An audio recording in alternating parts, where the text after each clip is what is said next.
The first presentation is, so we're entering the COVID phase of the conference. The first presentation is by Dr. Monika Mokre. She's a member of the, a researcher at the, a senior researcher at the Austrian Academy of Sciences.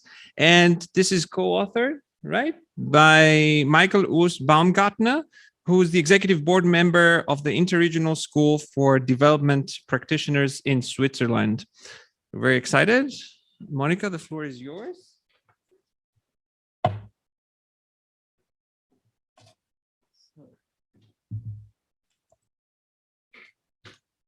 Yeah, I'm a bit smaller than Alexandros.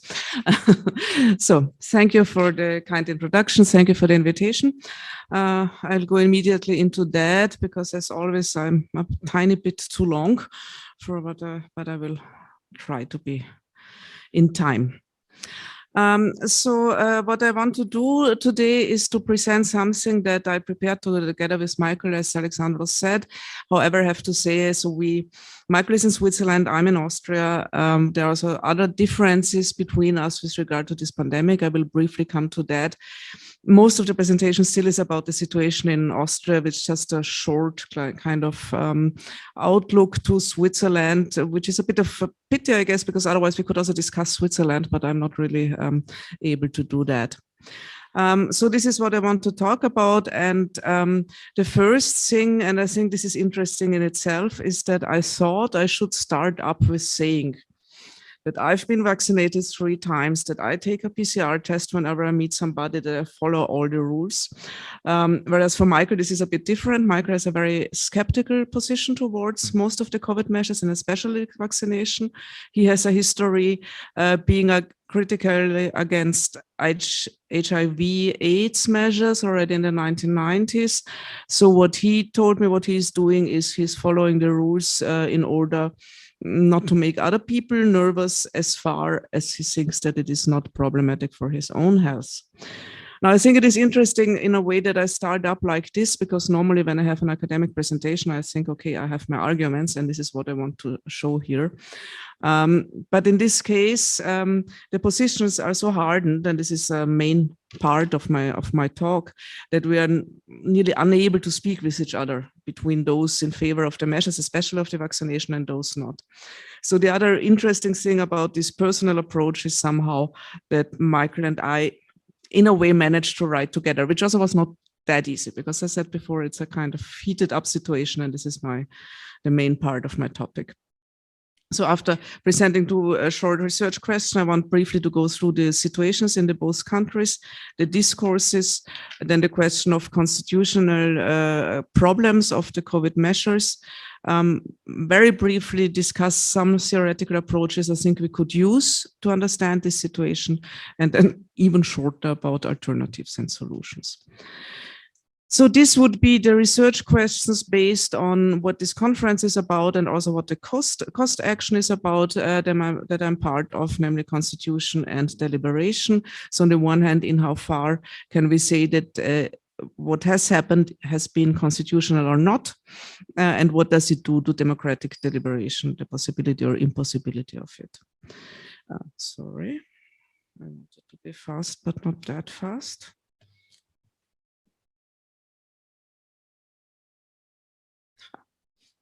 Not bad.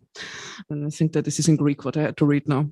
So in Switzerland and in Austria, I think this is rather similar. This situation was in a way unique for what happened. So what Michael told me or wrote here for Switzerland is that the measures by the Federal Council were different from other measures and lacked the values that are seen as typical for Switzerland: freedom, individual responsibility, and proportionality. That we have a kind of state surveillance which is unprecedented, that the way in which the discourse is shaped also from the side of the official side is rather based on cases, dramatic cases, than on real scientific facts. Then this is, I think, highly interesting, and it doesn't hold true for Austria, that emergency beds were in fact reduced during the pandemic and not increased, in spite of the fact that this is one of the main measurements nowadays about how critical the situation is if we have enough emergency beds. that the understanding of health has been reduced once to COVID and then to tests, and not with regard to other problems of public health, as well as not with regard to other possibilities of medication maybe. And that this emergency law, as Michael maintains, is a way to fundamentally change the constitution without a democratic debate. For Austria, I mean, I went through the Austrian situation in depth, and I have now 16 pages of what happened when, and I will not go through that. Just very quickly to show you what I think the problem is here. So the one hand, it started up, I guess you heard about that, Ischgl, which is a ski resort in Austria and was one of the biggest COVID clusters in the beginning, managing to spread COVID all over Europe. And it was closed down very late in order not to disturb this skiing season. So this was like a kind of, a moment of fame or infame in Austria. And then what we have is a lot of discourse by the government, which was then taken back by the government itself, basically. So in June 2020, for the first time, the government said the pandemic is over. In August 2020, it was said no mandatory vaccinations will take place. We will have mandatory vaccinations from February onwards. In fall 2020, it was said there will be no second lockdown. Then we had a very confusing phase of lockdown light, normal lockdown light, whatever, from November onwards. Then it was said in this summer, the pandemic is over for vaccinated people. There was a graduated scheme about measures. This graduated scheme was changed, and then like step 4 came after step 1. And now we have been in a general lockdown until the 12th of December. In Vienna, it's still going on until the 20th. So it is confusing, and this has to do with the pandemic, obviously, but it also has to do with the government discourse, I would say. I will probably not go into that. I mean, I guess this has been the same in most countries. So the consequences are severe with regard to deaths due to COVID, but also with regard to other health measures which didn't take place or were postponed in order to have space for the COVID patients. We have increases of psychological problems. We have problems with regard to pupils, kids in school who were at home and then in school and then partly in school and whatever. So we see that the performance is decreasing. Obviously, also the GDP went down, unemployment went up. And this is also important and neglected, I would say. Obviously, the effects were very unequal with regard to different parts of the population. Basically, what we have here is a question of class and of income. What also has to be kept in mind when we talk about Austria nowadays, Austria has traditionally been a very stable country with a very stable political system. And this has changed during the last years. So I guess you heard about the Ibiza scandal. And in any case, I wouldn't like to go deeply into that because it's really embarrassing. In October this year, the chancellor stepped back because of very heavy corruption suspicions. And in December told us that he will go out of politics. Then 3 other government members stepped back. So this situation is really unusual for Austria and also for Austrians, that government is so so unstable. At the same time, during and with regard to the COVID crisis, we had misbehavior of politicians. So for instance, when there were the first vaccinations, and it was still, I mean, vaccinations were scarce, and there was a clear-cut plan who should be vaccinated first. The first ones who went there were mayors, you know, and just because they could. No reason for that. There were political events where the distance rules were not accepted. And probably the main problem was not only that this happened, but also how politicians reacted afterwards, saying, well, this is not really a problem. So never accepting that something went wrong. Also, Austria is a federal republic, which in many cases doesn't play really a role because there's not so much federalism. In this case, it does. So we have different rules in the different provinces, which are cannot really be explained with the situation pandemic-wise, but with, well, different ideas about what should be done. And also we have to keep in mind that the former government party, FPÖ, who had to go due to the Ibiza scandal, is is explicitly against most COVID measures and especially the vaccination. And they have obviously something to say in this country. So what we see is that the government has been swaying in its discourse between solidarity and authoritarian measures, with a strong and increasing focus on authoritarian measures, that we have wrong promises and prognosis. Also that the pandemic has been used for other political aims, for instance, for excluding migrants and refugees, which has been the aim of this government since it is in government and has basically not a lot to do with the pandemic, but also with regard to a university law, which is very unpopular, also problematic, I would say. This was kind of pushed through at a time when big protests were not possible. And then we have a public discourse which is completely split between those in favor of the measures and those against, and especially with regard to the vaccination. And the arguments that are used from both sides are based on assessments of the pandemic. And I would claim that nearly nobody taking part in this discourse is really able to assess that. There are not so many people who are really researchers in this field. But due to that, the assessment of the danger is seen in a completely different way. Both sides say that the other side is not solidary, because those who reject the vaccine should be solidary with the other ones. And those rejecting the vaccine say they are an oppressed minority and one should be solidary with them. So what we have is a friend-enemy scheme, where the other camp is seen as monolithic, which it is obviously not. So between those vaccine adversaries, you have a broad range of people, from people who are against vaccines generally and people who are against this vaccine and whatever have you. The extreme right is obviously very active in this anti-measures camp, but they are not the only ones. They are followed by rather apolitical citizens as well as some people from the left. And both sides say we are in a deep crisis, either because of the pandemic or because of the measures. And this kind of also hinders a discourse which could think about long-term or longer-term measures, or how to develop society and so on and so forth. During the first lockdown, which was at the beginning of, or in the first half of 2020, there were several legal measures and there was the suspicion even then that they are unlawful. The chancellor at this point said, I don't care. Until the constitutional court has ruled on that, they are no longer in force, which is true, but it's also true that several of them were denounced as unlawful by the constitutional court. And this way of dealing with the constitution is a problem in itself, obviously.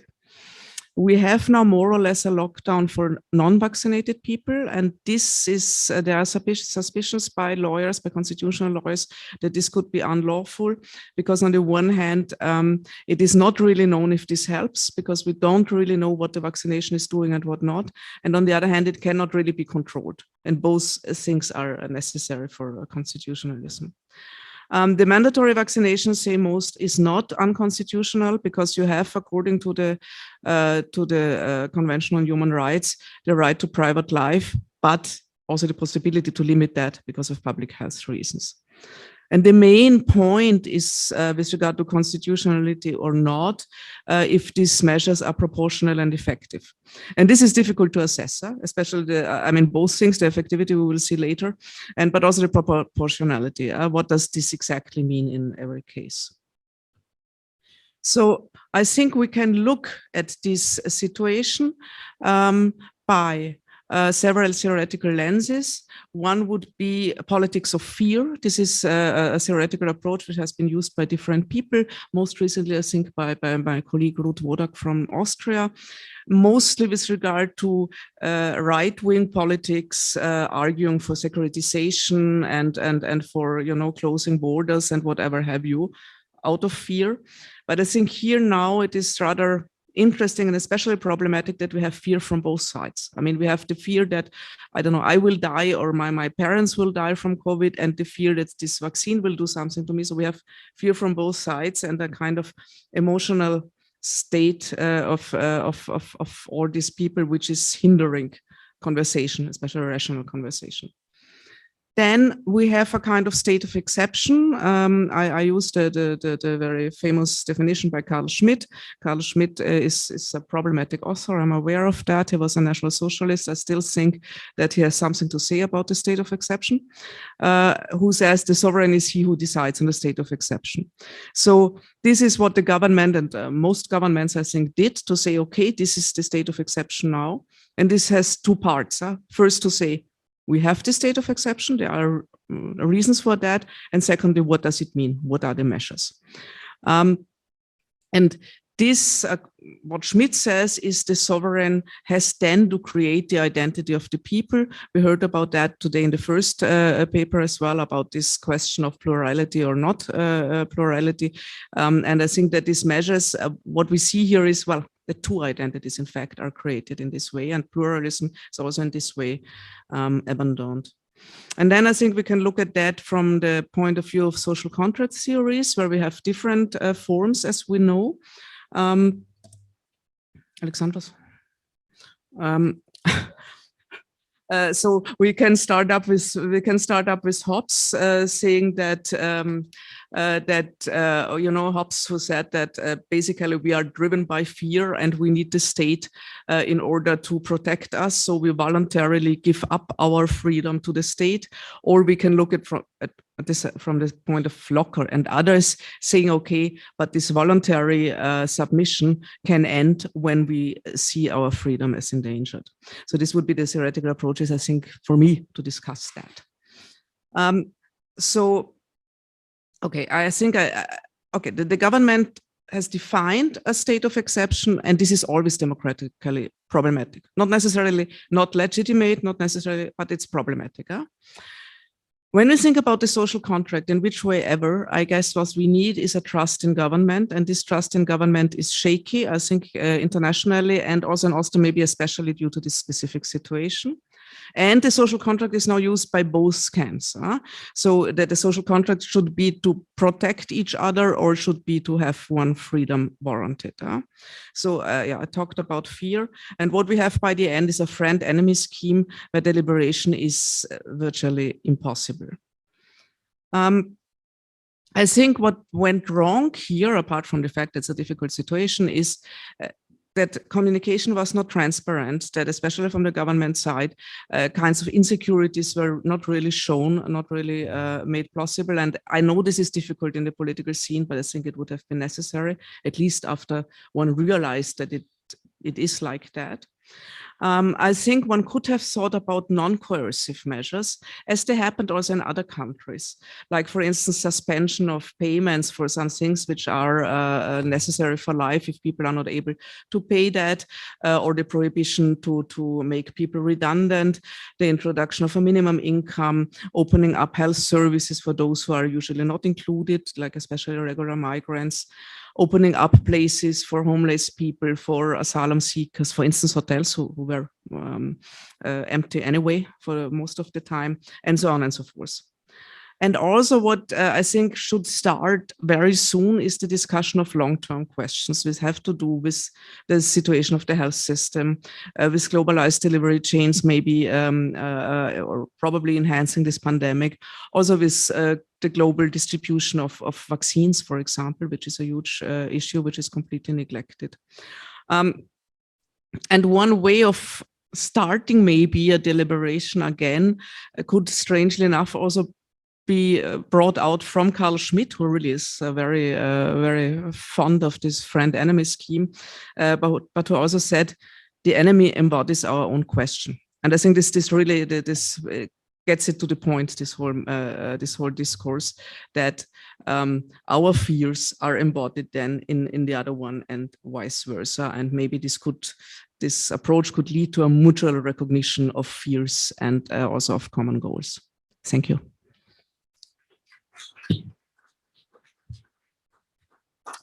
Thank you, Dr. Mokre. And we'll proceed right along. Unfortunately, Professor Eirik Bergman could not be with us today due to illness. So we'll move to Sérgio Barbosa, a PhD candidate at the University of Coimbra. The title of his presentation is WhatsAppers for Social Good, Local Community Response to COVID-19 in Brazil.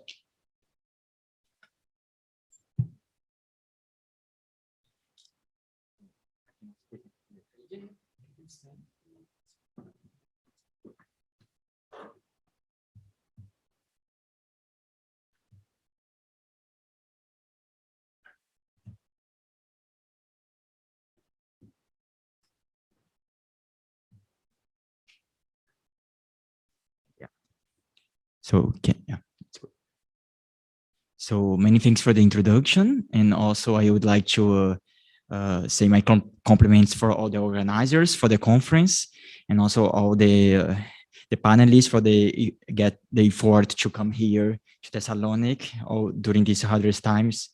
It's very well known how it's difficult to organize a conference with all these measure situations. So then this is the title of my presentation. It's already published as a policy brief for the International Center for Local Democracy of Sweden, ICLED. And then I received very good feedback in the past COS conference. So that's how also I achieve a good level of publication. And then I will just move for my outline of my presentation. I will mention briefly the justifications and goals, then move to a literature review of 5 years conducted research on WhatsApp. Then I will explore a little bit of what I'm calling and defining as WhatsAppers. Then I present my case study and methods, and also the discussion and initial conclusions. Then the justifications and goals that in chat apps field was predominantly done by authors located in the global north. However, those interested in and about global south context still need to invest in a solid research agenda. So sometimes these platforms that are created by GAFAM, for example, Google, Amazon, Facebook, Apple, and Microsoft, have different use and misuse in countries of the global south. And with this policy brief, my strategy was to understand the way activist groups mobilize on WhatsApp around COVID-19 in the broader context of Brazilian political scenario, whereas Jair Bolsonaro, the far-right president who won the elections in 2008, called the spread of COVID as a little flu and was recognized worldwide for his irresponsible and illicit behavior. And with this sense, I am to investigate the subjective motivations related to the why of what social actors really do in behind the scenes of chat app-based activism. And then here, just to contextualize, Brazilians nickname WhatsApp as Zap Zap, and there is a very a prominent role in our continental country. Yeah, but Brazil is one of the largest democracies of the global south. And we have a population of 211 million people. And then the first one data that I was from Statista, that's approximately 98% of smartphone owners served in Brazil in January 2021 say that had WhatsApp installed on their mobile device. So there is a huge penetration. What the pictures that I also put in the slide, it's what the so-called zero rating fees. So these are the huge 3 Brazilian telecom companies, Vivo, TIM, and Claro. So there is, I mean, what they are saying that the WhatsApp is unlimited when you go for these kind of telecom companies. So that's why in some way we have a problem of data navigation free, because it's difficult for Brazilians to search, for example, for information outside outlets like Facebook and WhatsApp. And then this Zap Zap lifestyle facilitated the platform to be a one-stop solution in the Brazilian daily life, also working as a problem solvers. And in a country, as we have low levels of digital literacy, this can be easily transformed in the weaponized chat apps. And I will talk a little bit further. Then with this connection about this Zap Zap lifestyle, I want to explore a little bit about how we can also work on digital intimacies on and with WhatsApp. I'm also writing a piece exclusively looking at this concept of digital intimacies. So in some way, able to construct meaningful politics because they intimate of the private groups, for example, blurs public and private boundaries as some issues that are very intimate with a group of activists in the case of my research, but all the time public issues of what is happening with the Brazilian political scenario comes to the group. Becomes a social phenomenon in a sense of a temporality of home social relations, offers a private visibility controlled by the WhatsApp administrators. In the case of a public group, you receive the invitation as a link invitation. But in the case of private groups, you need the administrator to open the gates for you to be part of the group or not. So enact some familiar relationships that is very important in this case when we go for what is so-called interpersonal trust of information sharing. And this is very important to make the link with misinformation, because sometimes if a Brazilian receives information from a family member or a friend that he trusts, and then he can also spread this message without knowing that it's a disinformation. And then is a case of misinformation. That's very important in the case of global South countries. That's how the way you weaponize these kind of groups, and then we spread this information all over the country. And then the last one is think about a consolidated sense of community that also an intimate form of storytelling. When you engage in this kind of private groups, you have all your personal way, how you describe and you detail what's happening and what you feel, for example, during the COVID-19 pandemic. And then it's facilitate this engagement in this kind of private groups. And then this is, a picture that I bring for you that who made who, that was Bolsonaro in 2008 elections, knowing the powerful tool that WhatsApp was in the Brazilian daily lives, and in some way did a strategic way to spread all this information all over the country. So the truth is that Bolsonaro was with little time of television, and the other candidates were in some way organizing their political campaign in this mainstream way. And Bolsonaro was running away of time, but weaponizing all these WhatsApp groups to, for example, spread this information. And then Bolsonaro also had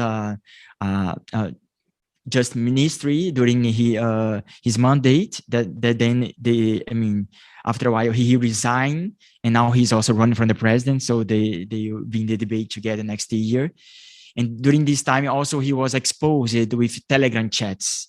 So this, in some way, this picture is to review how these platforms, in some way, are very connected with our political scenario, and how this will be challenging for the next elections. In my point of view, if WhatsApp was a game changer in the 2008 elections, next year, the next presidential elections, maybe there will be a massive movement, for example, for the far-right groups that support Bolsonaro to Telegram, when they can also coordinate all the activities from Telegram, but then spread also kinds of images, voice messages, and also posts regarding this information. And then this is what I've been have doing during the last 5 years of my academic career. Is basically connecting two fields of, I can name it digital sociology, and also digital activism as a branch of social movement studies. So I will just mention briefly here a little bit of the work of Lupton, Van Dijk, Baum, Gutierrez-Rubi, Treré, Gerbaldo, Stefania Milan, and also my emerging category of what I'm naming WhatsApper. And then what I'm calling as a working notion of WhatsAppers is these activists who make intense use of WhatsApp, appropriating it also for participation in political daily life. Through the app, these individuals, they are able to accrue personal, family, work, and political functions. The app as a generator of political identity. They also dialogue with their fellow activists through dedicated chat rooms. Their engagement with political activism becomes an intimate affair, mediated as it by device, as a personal and omnipresent as the smartphone. It is a kind of instantaneous approach to mobilization and resource. And appropriate WhatsApp allows For example, in this case of my research, resistance groups to bypass and set up of a traditional organization infrastructures. And then if you look what Joseph van Dijk is naming as a platform society, my research can be in the green circle of when she named it civil society, but also connected with the market state, because platform is WhatsApp is a platform owned by Facebook company. So in this case, I'm looking all how these citizens and also I can name it collectives can appropriate WhatsApp to foster social change. And then I briefly mention about the empirical case that inspired my work notion of WhatsAppers. That's the name in Portuguese. It's Unidos contra o Golpe, that we can translate to United Against the Coup. That's basically a long-lived group on WhatsApp that are playing since in 2016. And they started to be together, making protests on the streets against the soft coup that removed Dilma Rousseff of the presidency. Then they survived to make opposition in the Bolsonarismo elections 2008. And now they are making networks of solidarity and carrying strategies through all these groups. That's why I released this policy brief. And this is just recent publications. One is about the ethical challenges to conduct research on this intimate environment. That's the private groups on WhatsApp. The other one is for First Monday. That's a Californian journal that usually is involved with internet studies. It's in some way launching the WhatsApp as a work notion, co-wrote with Stefania Milan of University of Amsterdam.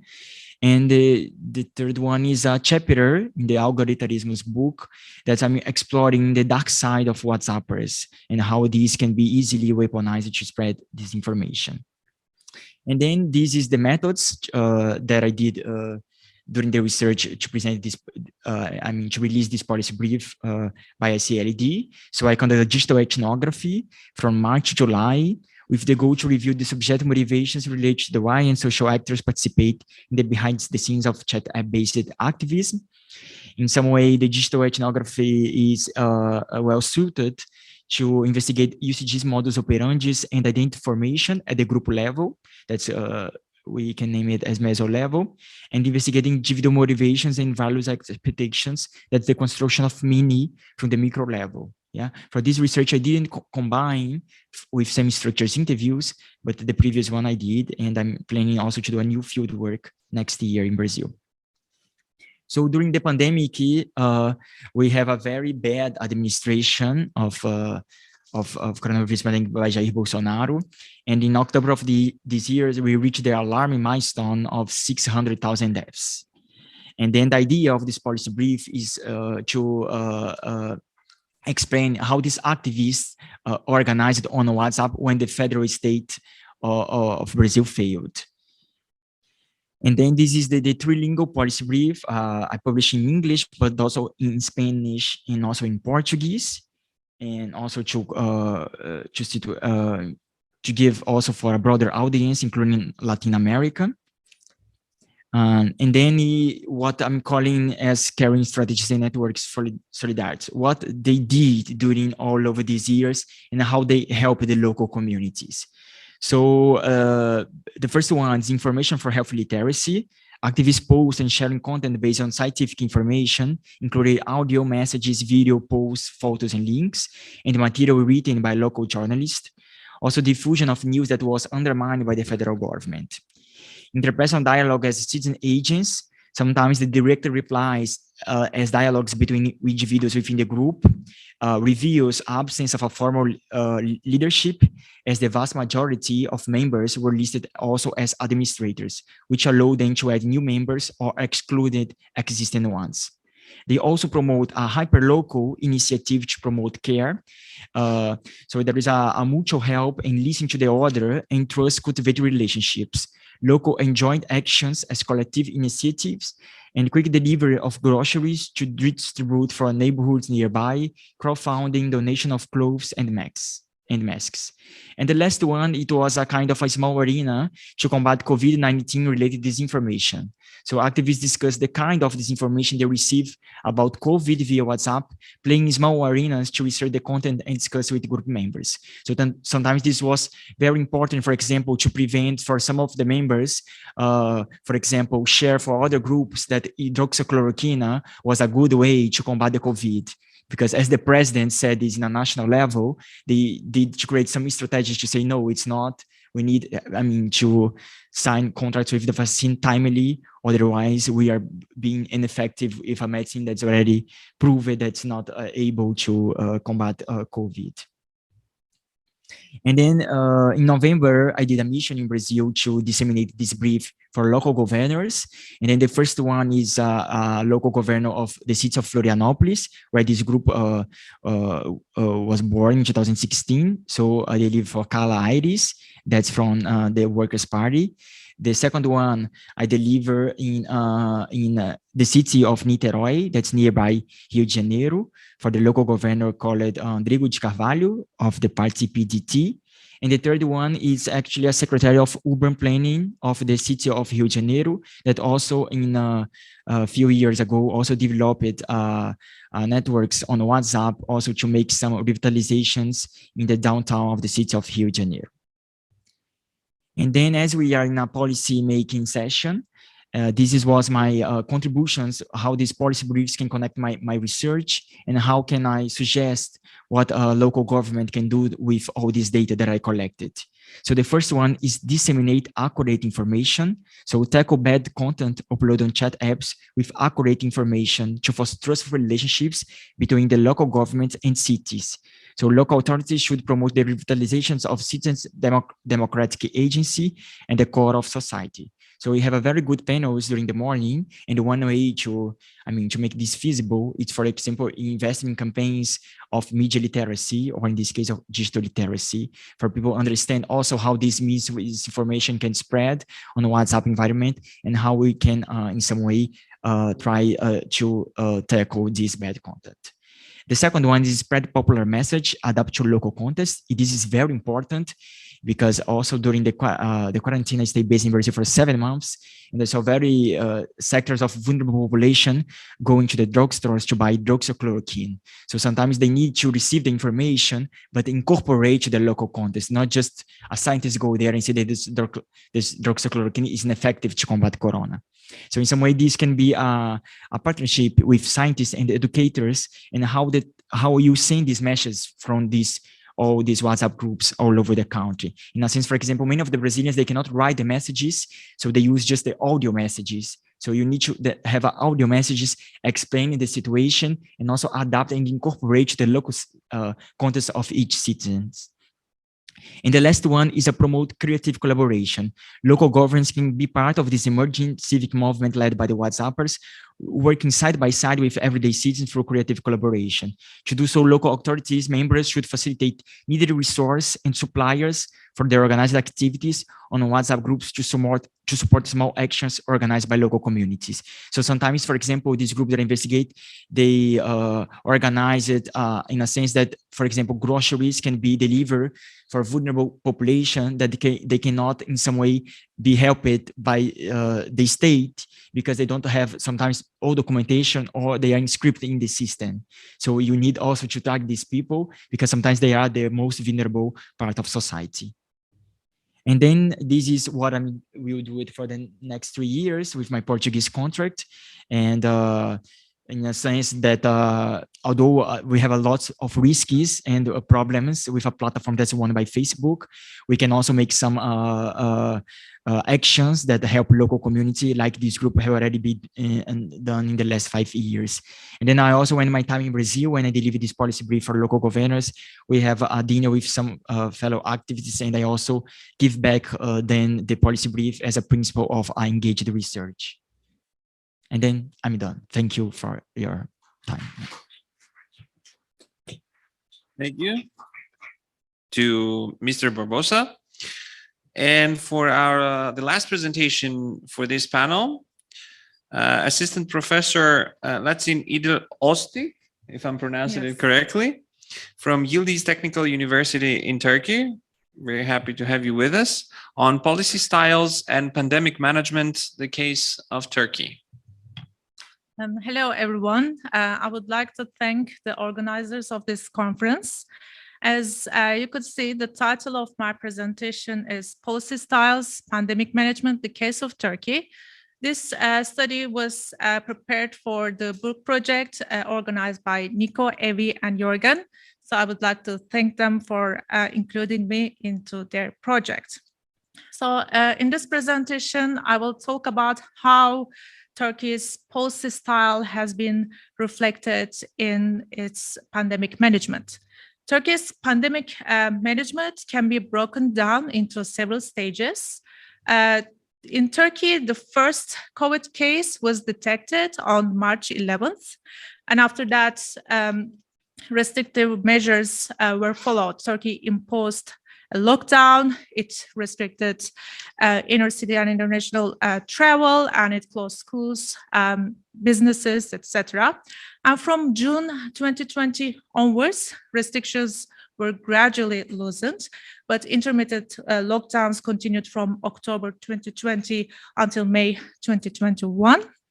But from May 2021 onwards, Turkey switched to a gradual normalization.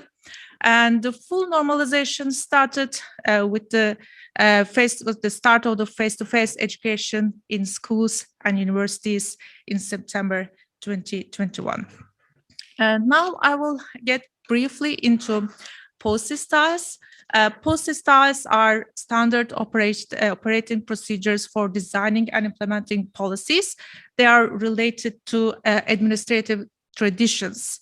Howlett and Tosun explain policy style from behavioral and structuralist perspective. So policy styles are related to the actions of policymakers, but at the same time, they're embedded in institutional and structural frameworks. So Howlett and Tosun differentiate between representative and participatory democracies and closed centralist systems and competitive electoral regimes. So in representative and participatory democracies, there is a high level of inclusion in policymaking processes, whereas in closed centralist systems and competitive electoral regimes, there is low level of inclusion in policymaking processes. Turkey fits into a competitive electoral regime. For some, it is considered a competitive authoritarian regime. So modern Turkey continued the Ottoman tradition of a centralist state and strongman rule. Turkey's administrative system belongs to the Napoleonic tradition, in which there is high centralization and limited role given to local actors. So Turkey's policymaking processes operate through a top-down fashion, and consensus and compromise are not part of Turkey's policy style.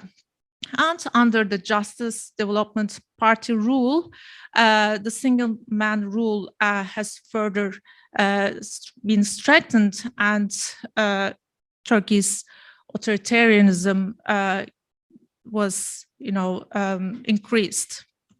So in 2018, the parliamentary system was replaced by the presidential system. Now the president has more powers than before, and the bureaucracy witnessed further centralization.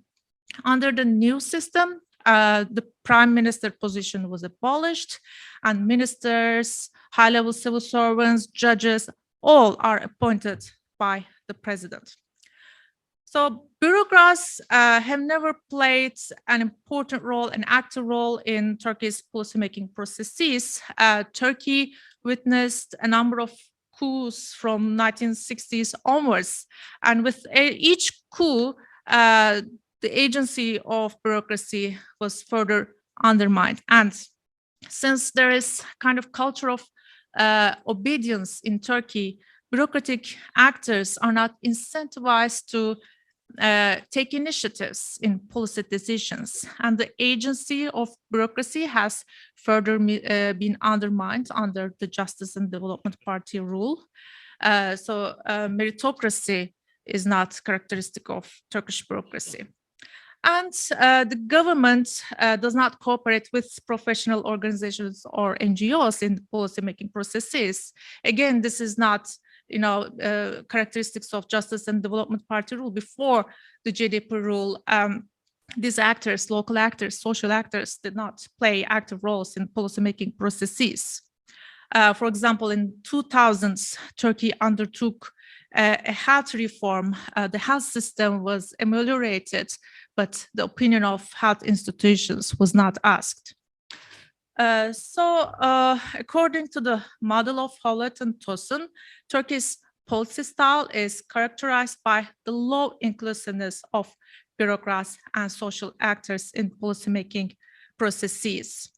In the past, according to the Freedom House Index, Turkey's status was partially free, but Freedom House Index lowered Turkey's status to non-free in 2018.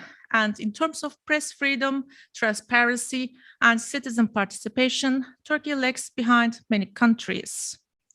So how did Turkey manage the pandemic? Turkey adopted both preemptive and restrictive measures regarding the pandemic. Before the virus entered into the country, Emergency Operations Center in Ankara began observing virus-related developments in the world, and the Scientific Advisory Board was established. The Ministry of Health is the head of the board, and the board consists of university professors and health experts. Previously, Turkey had an action plan for influenza, and with the pandemic, this plan was updated. And the Scientific Advisory Board prepared a COVID disease guide that included information about the disease, the treatment, etc. So in line with the recommendations of the Scientific Advisory Board, flights to and from various countries were suspended. Turkey also closed its border with Iran and Iraq. So as I mentioned previously, the first case was detected on March 11th, and immediately after that, Turkey implemented restrictive measures. People who came abroad were placed in quarantine. Civil servants were banned from going abroad. The restaurants, cafes, schools, universities were closed. Travel restrictions were implemented, etc. And Turkish citizens who were abroad were transported into Turkey through air ambulance, and some hospitals were declared pandemic hospitals, and some hospitals' beds were designated as isolation beds. So contract tracing teams began their operation, and in April 2020, masks became mandatory in all places, and the Ministry of Health distributed masks free of charge. But in April 2020, cases spiked in Istanbul, and the Ministry of Health declared that Istanbul became Wuhan of Turkey. So after April, intermittent, full lockdowns, like 2-day, 4-day lockdowns were introduced.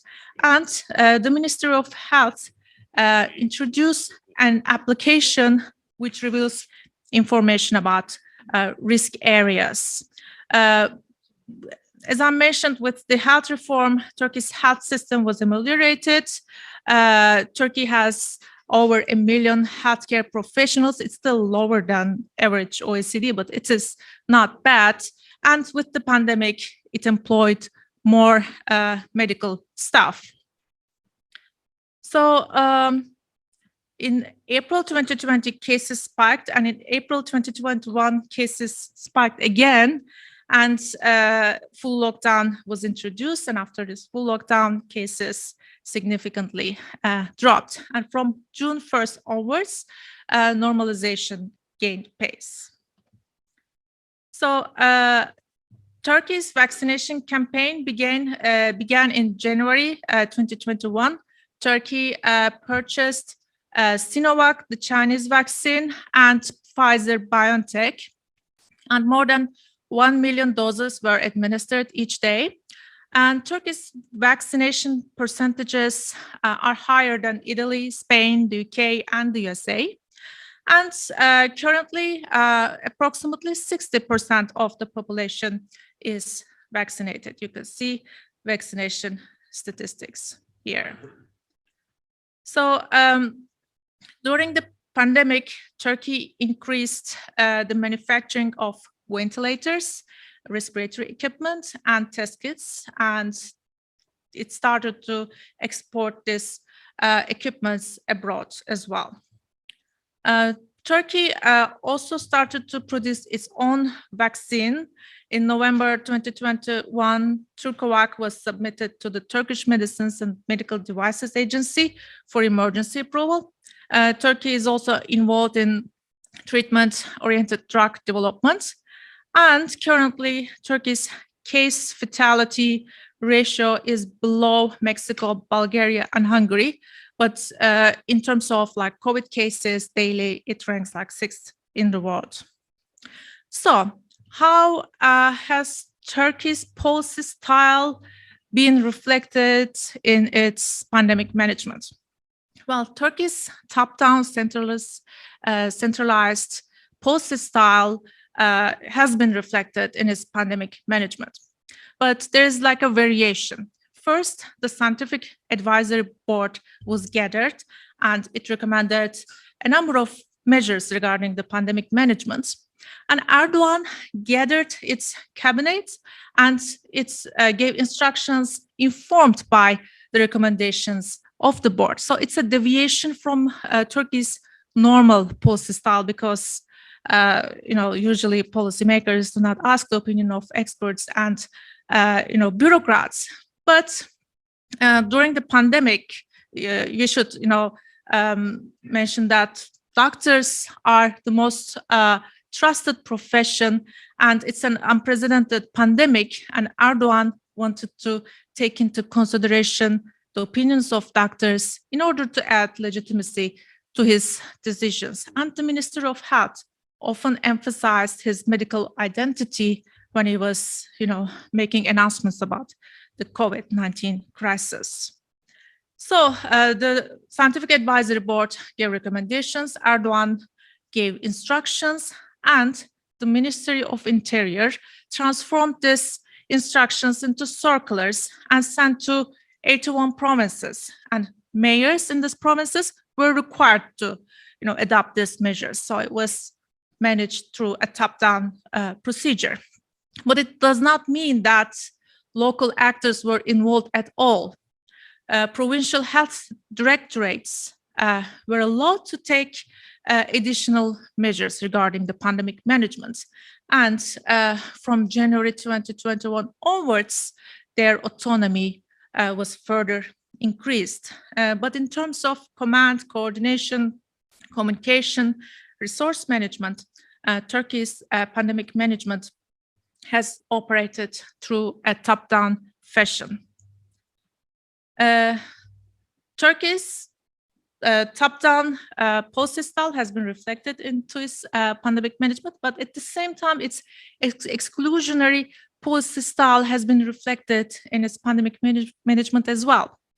The Turkish Medical Association is a very important association. It's like it's not pro-government, and even though the Scientific Advisory Board consists of university professors and medical experts, the Turkish Medical Association, the Association of Public Health Specialists, Turkish Society of Clinical Microbiology, etc., were not part of the Scientific Advisory Board.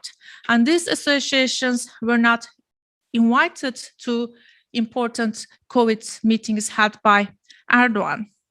So the very composition of the board is reflective of Turkey's exclusionary policy style.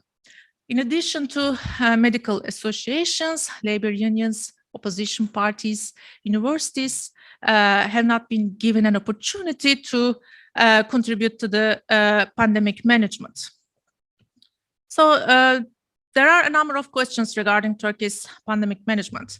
As I mentioned previously, Turkey purchased Sinovac and BioNTech, but at the same time it purchased Sputnik, but it has not administered Sputnik to people. And opposition parties were asking about that, but the government kept its silence on this issue. And some opposition MPs claimed that COVID vaccines were administered to JDP officials and their relatives previously, before they were administered to the public. Again, the Ministry of Health kept its silence regarding those questions. After the pandemic started, the Ministry of Health excluded asymptomatic cases from the COVID data, and it was severely criticized by the Turkish Medical Association. After this criticism, the Ministry of Health started to include asymptomatic cases in COVID data. But despite repeated criticisms of these medical associations, the Ministry of Health does not reveal COVID data in terms of sex, age, and occupation. So overall, Turkey's pandemic management could be considered successful, especially when we look at the first phase of the COVID crisis. But the very management of the pandemic is reflective of Turkey's top-down and exclusionary policy style. So thank you for listening.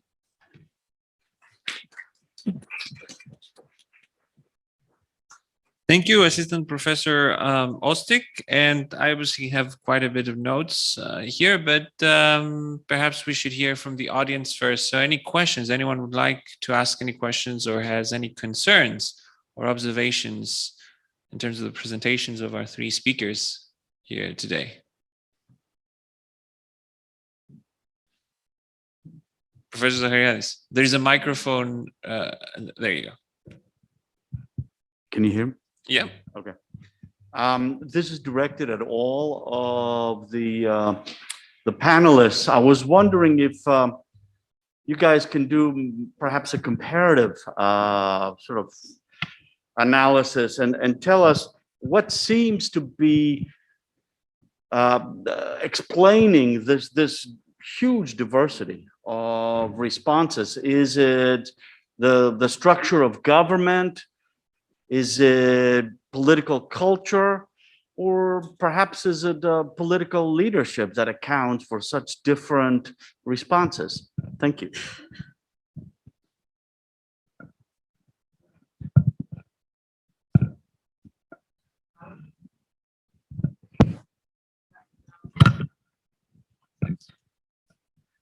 Actually, I'm not sure if there's really such a huge diversity of reactions. I mean, okay, the Bolsonaro thing is something very special, I would say, but I think it's really special, also internationally seen. But actually, I was thinking when listening to my colleague that in spite of the fact that admittedly the systems in Turkey and Austria are rather different, these measures were not that different. I mean, maybe more effective in Turkey than in Austria, which I think could have to do with the fact that it is not really a democracy. And I think it's really a problem for a democracy to deal with such a situation in a way which is not opposed to what has been said before. Also, I think it is a problem, by the way, for a neoliberal system to deal with such a situation when, like, the big promise of neoliberalism and liberalism in general is that you have personal freedom at the cost of a lot of social rights or whatever, and then to turn it around. So, according to my opinion, I would say, as for the Austrian case, and the Swiss case are rather similar, I would say, from what I know. And for the Austrian case, there is a aggravating situation, as I explained before, because usual trust in government has been shaken. But I wouldn't see these big differences, but maybe you might want to contradict me. In terms of Turkey, the structure of governments, institutions, political culture all played a role in pandemic management, and we should take note of the health reforms. As I mentioned, in 2000s, Turkey undertook major health reforms, and compared to many countries, it did not lack medical equipments during the pandemic. It even exported like medical equipment to other countries. The presidential system has many disadvantages. It contributed to authoritarianism in Turkey, but at the same time, with the presidential system, decisions were taken very quickly and implemented very efficiently. So looking at the Brazilian case is a disaster, because actually when you talk about political leadership, Bolsonaro replaced 2 health ministers because they disagree about a science-based approach how to deal with the pandemic. And then things were going very bad. He suggested keeping, until nowadays, I think that 3 days ago, he keeps suggesting hydroxychloroquine. I think that 3 days ago, he told that in his presidential palace in Brazil, people doesn't need to use masks, for example. So it's a case of a DNList and awful behavior of a leader in hardest times worldwide. And honestly, he in some way avoid all the process to sign the vaccines. And there is already like we say Comissão Parlamentar de Inquérito. There is in some way a coalition between the senators and the deputies under the guidance of Brazilian Parliament to investigate what all these crimes did during the pandemic in the first, second, third, and fourth wave, if we can name it like this. And the truth is that they have already proved that a lot of mistakes were taken by the federal government. But as Bolsonaro still has the Chamber of the Deputies in his favor, they were not able, for example, to start a process of impeachment during the corona. So our, last hope is to remove him of the presidency in the presidential elections next year. And I think that, I don't know if he will be judged by the Haia court, in the Den Haag court in the future. I hope so, because there is already lots of data collected, and also he failed in a very massive way. Also in some way, during the first wave, there was a coalition between the governors of the Northeast, the region of Brazil, for example, to react of Bolsonaro were not taking decisions, so they need to take also to protect. So that's why that was like an incoherent discourse between the federal level, the state level, and also the municipal level in Brazil. So it was, Monika is, right. We cannot compare in this case of Brazil with at least Turkey and Austria. Okay, anyone else? Yes, Professor Blavoukos. Good afternoon to everybody. I do have a question to Mr. Barbosa about the WhatsAppers and their participation in the tackling of the COVID-19 pandemic in Brazil.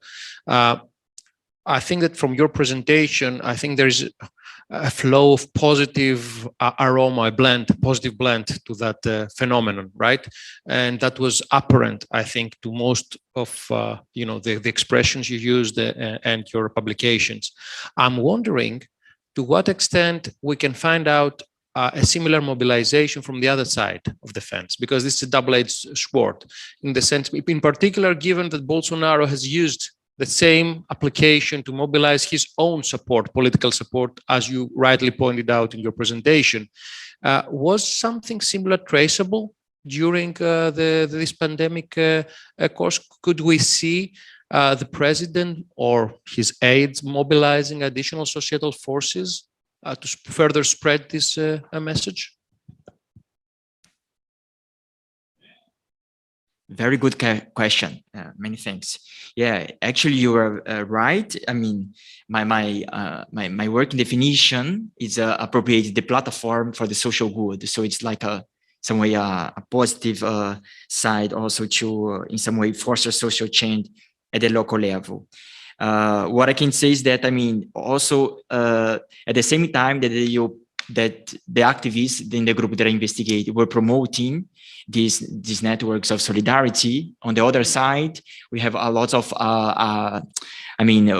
Bolsonaro's hungry supporters, if I can name it like this, spreading misinformation and disinformation on this family group. So that's why I put one of the strategies. It was this is small arenas to discuss when they receive this kind, how can they talk and in some way or convince or change the mind when people receive this kind of the messages. Because in a country of 211 million people, if you have the president say that you need that hydroxychloroquine is a good medicine to combat corona, imagine how this target a family that trusts in the president and they go there to the drugstore and buy the medicine. So I mean, it was in some way a counter action. But to answer your question, I mean, if there is, another environments that they can also explore. For example, in January of this year, we have like a switch movement from WhatsApp to Signal and Telegram. But I think that this is still a privilege of the global north, because during my presentation, I also mentioned briefly about the zero rating fees. So we are still in some way dependent on this GAFAM structure, and mainly in the case of Brazil, of WhatsApp and Facebook. So that's why in some way, one of my suggestions, and also to bring good content of the platforms that is involved in the work notion of the WhatsApper, because it's not only legislations like we see within the first panel during the morning, from a top-down structure that you can change these realities. No, many of the activists, for example, to prove that hydroxychloroquine is not effective, they go there and explain in a way that people of the local communities could understand, not only of the scientific expertise can show them, but to make this information in some way incorporated for what they live in their daily life. So I think that this switching movement, for example, for other platforms, it's a long-term movement. And I hope that at least for the next elections, we have already lessons learned for the last one. And we try, for example, to not only make some courts to explain how the disinformation works in these platforms, but also make some creative campaigns also with popular sectors on these platforms. Because when you have this recent, for example, shutdown on Facebook and WhatsApp in Brazil in middle of September, so the communication stopped, not only in the political life, but also in the way that people also works. I mean, seeing from people from local neighborhoods or dispute salons, how they make appointments on WhatsApp. So the daily life works on this platform. So that's why in some way the policy brief, it was to recommend some ways that we can link what the local government were doing in the case of the municipal level, and how these people engage and switch information, on this kind of the platform. Otherwise, we keep just discussing disinformation and misinformation, in some way orchestrated by the Bolsonaro supporters, and we never solve of the problem, because people keep going the platform. Because I made some interview trying to collect, if, for example, some of the activists of the group, they switch to Telegram and Signal, and the one that switch, there is not like a swing movement with them. So they just upload the other app, and then the group was not going with them, and also their networks. So I think we need also to discuss how to bring like good content, and also to tackle bad content on WhatsApp networks in the case of Brazil.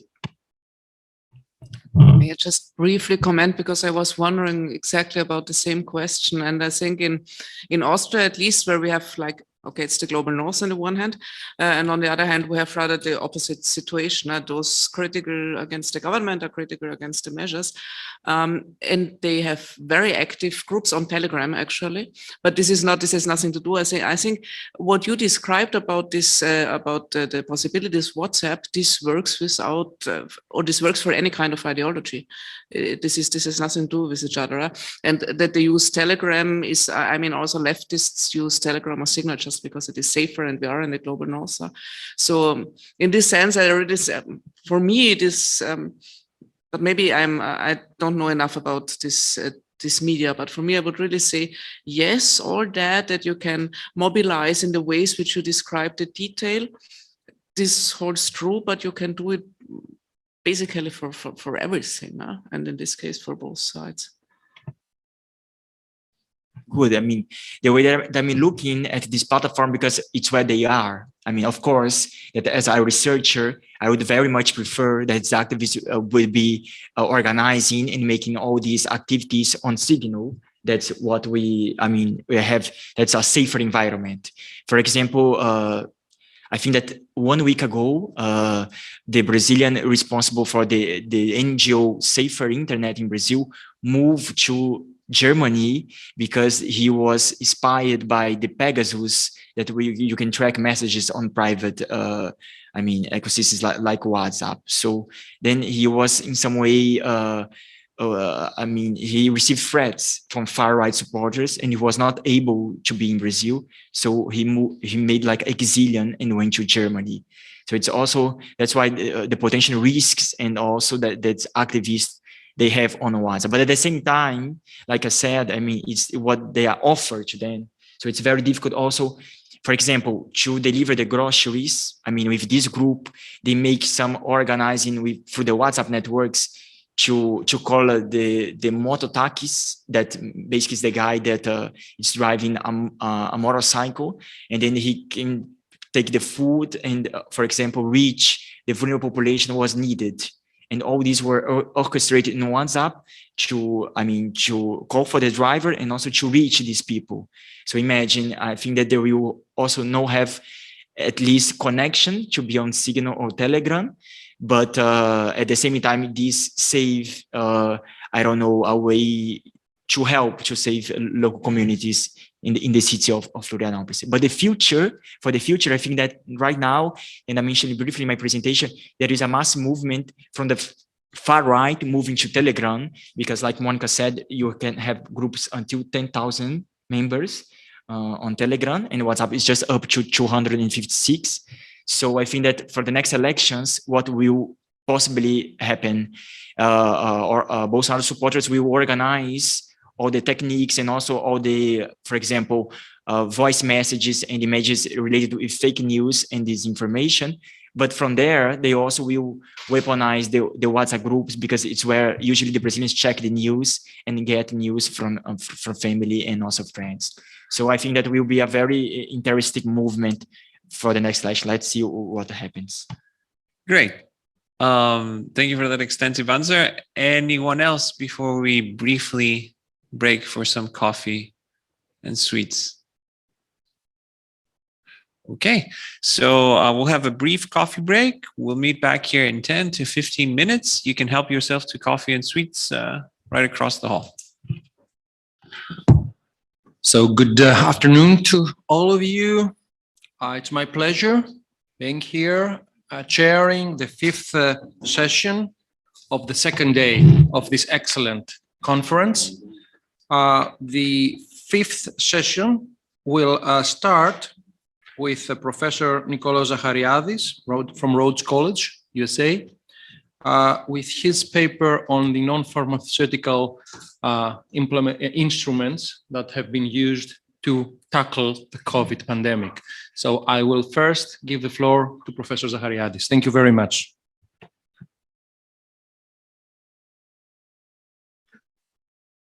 Thank you, Professor Blavoukos.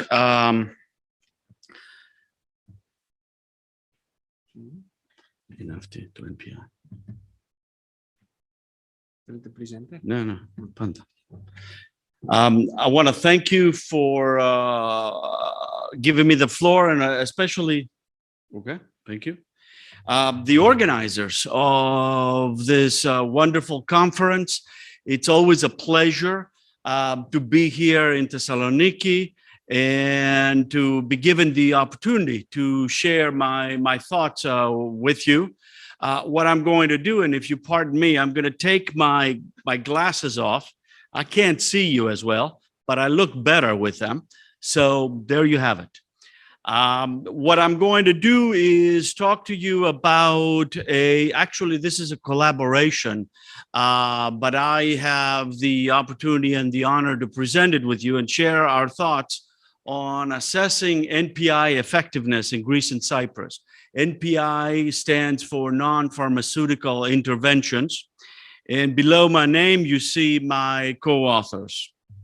Now, I'm going to go into the a little description of the statistical experiment. Actually, it's a statistical analysis of NPIs.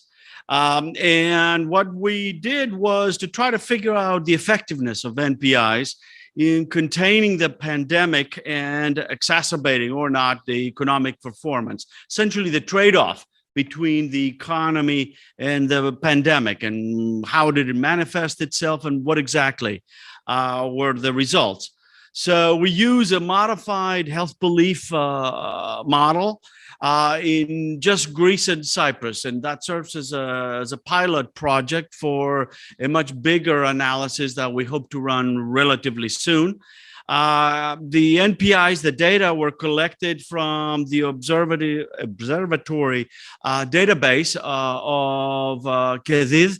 Perhaps some of you in the audience are some of the collectors, and I thank you very much.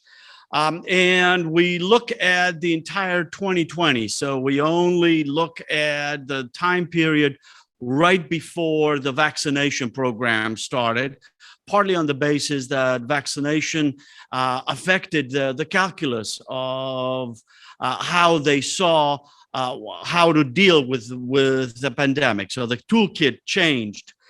We look at 2-week time periods. So we have essentially 44 observations, and all of the numbers have been logarithmically transformed per 100,000 people. We use pool time series regression analysis with panel corrected standard errors. And the argument, just to get to the good stuff, is that changes in new cases and economic impact are a function of interventions, the NPIs, perceived severity, and social context.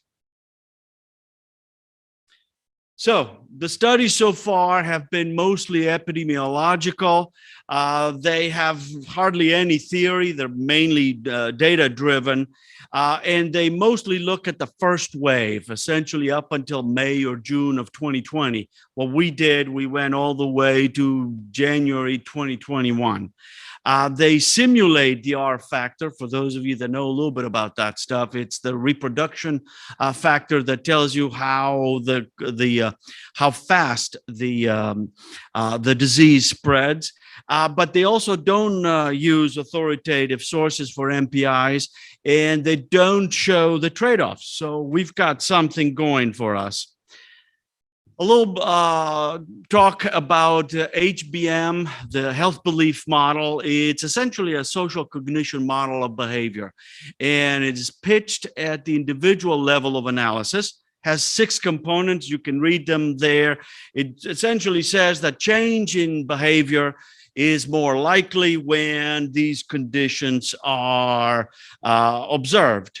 What we do is actually use a modified health belief model, then we pitch it at the systemic level. So we look at the policy level, not the individual level, and we combine a whole host of factors to suit our purposes.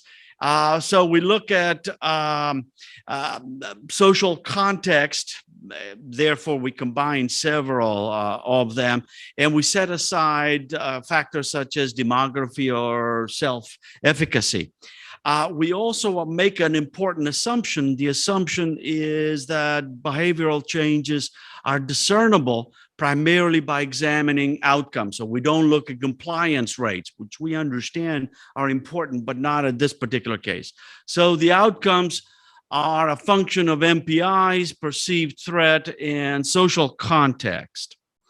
So here is a lovely table that gives you some idea of what the NPIs, what the effect of NPIs are. Essentially, what I have there are all the NPIs that we thought were useful, think of retail as restrictions in retail. And essentially what that means is whether they're recommended, how restrictive they are, etc. So there is a gradation or a scale to all of this stuff. Masks, whether they're recommended, whether they are mandatory, etc., etc. For those of you who are at university or university students, we decided we want to include you because we like you. So the third one from the bottom is on universities, essentially online delivery, etc. What I have there are two categories. New case, essentially the disease. The other is the production, the economic performance, the production index. And we have 3 time lags, essentially 2 weeks after the introduction of the MPIs, 4 and then 6 weeks. And what you're looking at are not primarily, you're looking at the slopes. And 1 asterisk is 0.10, 2 asterisks is 0.05, and the other one is 3 asterisks is 0.01. What you have is essentially what's noteworthy, I'm going to come back to that, is when you're looking at the 2-week lag in new cases, you're finding that all of them are negative, except for masks, but they're not necessarily statistically significant. They gain statistical significance in 4 and 6 weeks.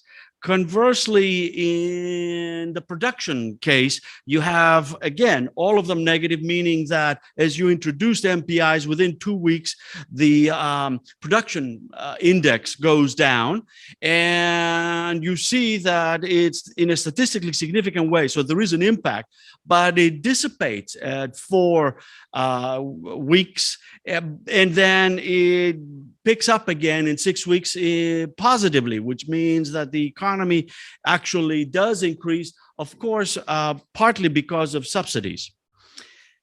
And so what we wanted to do was to see how robust are these effects. So what we have here, I have the confirmed new cases. I only took the 4 weeks. Just as an example, AR1 is essentially, I take into account autocorrelation. On the left-hand side, the PSCEs, you'll see what the results are. In the other one, we looked at the same, we used a different estimating technique, but exactly the same numbers. And you can see they're almost identical, what gives us greater confidence in the results. What we wanted to do was something additional to that, which is look at a different way of measuring new cases. The new cases that we measured previously was data reported by national agencies. Here we have data reported by the Institute for Health Metrics and Evaluation of the University of Washington. It's a different way of essentially estimating. They estimate true infections. They have a particular model that they have simulated that spits out new cases. And in some cases, it was actually significantly higher, the new infections, or at least that they estimated. And we wanted to see whether that makes a difference, how you measure the dependent variable. As you can see, it does make slight difference in terms of the slopes, but not in terms of the signs or of the statistical significance. Again, it gives us greater confidence. Finally, we decided to also look at the sales retail index rather than the production index, on the basis that you also want to look at the demand function of the economy, not only the supply. And as you can see, the numbers are primarily, the effects are primarily included in the constant.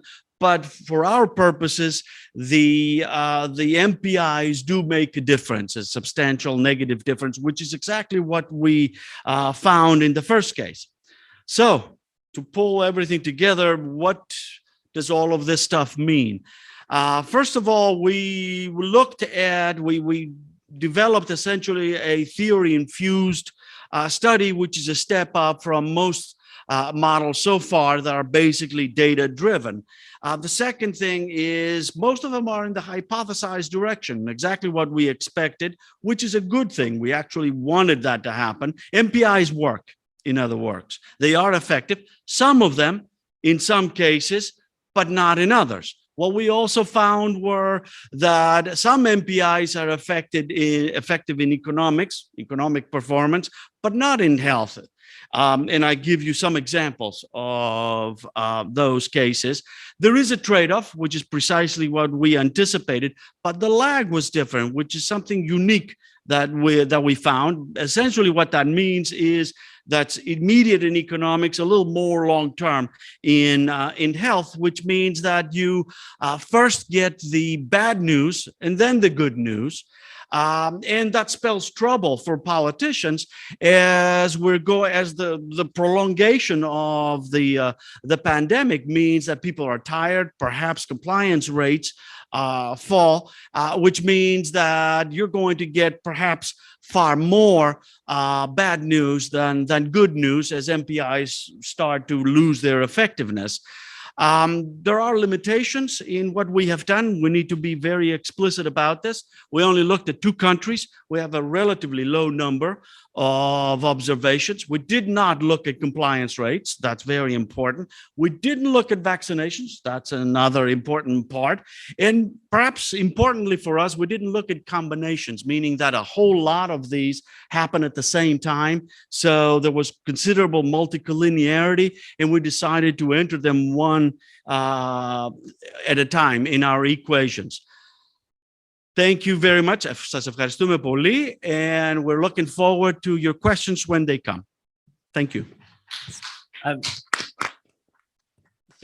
If you make if you want to say the entire publication as well, of which this and the other research that we presented today is a part of. I have a wonderful person who will do it for me. So I'm good. Thank you. Thank you. Thank you very much, Professor Zahariadis, first of all, for being on time. This is really something, that a chair really appreciates when speakers really stick to their allocated time. So I would like now to invite Professor Theofanis Exadaktylos to take the floor and first of all, share with us the publication details and then go on with his presentation. And I will not be on time.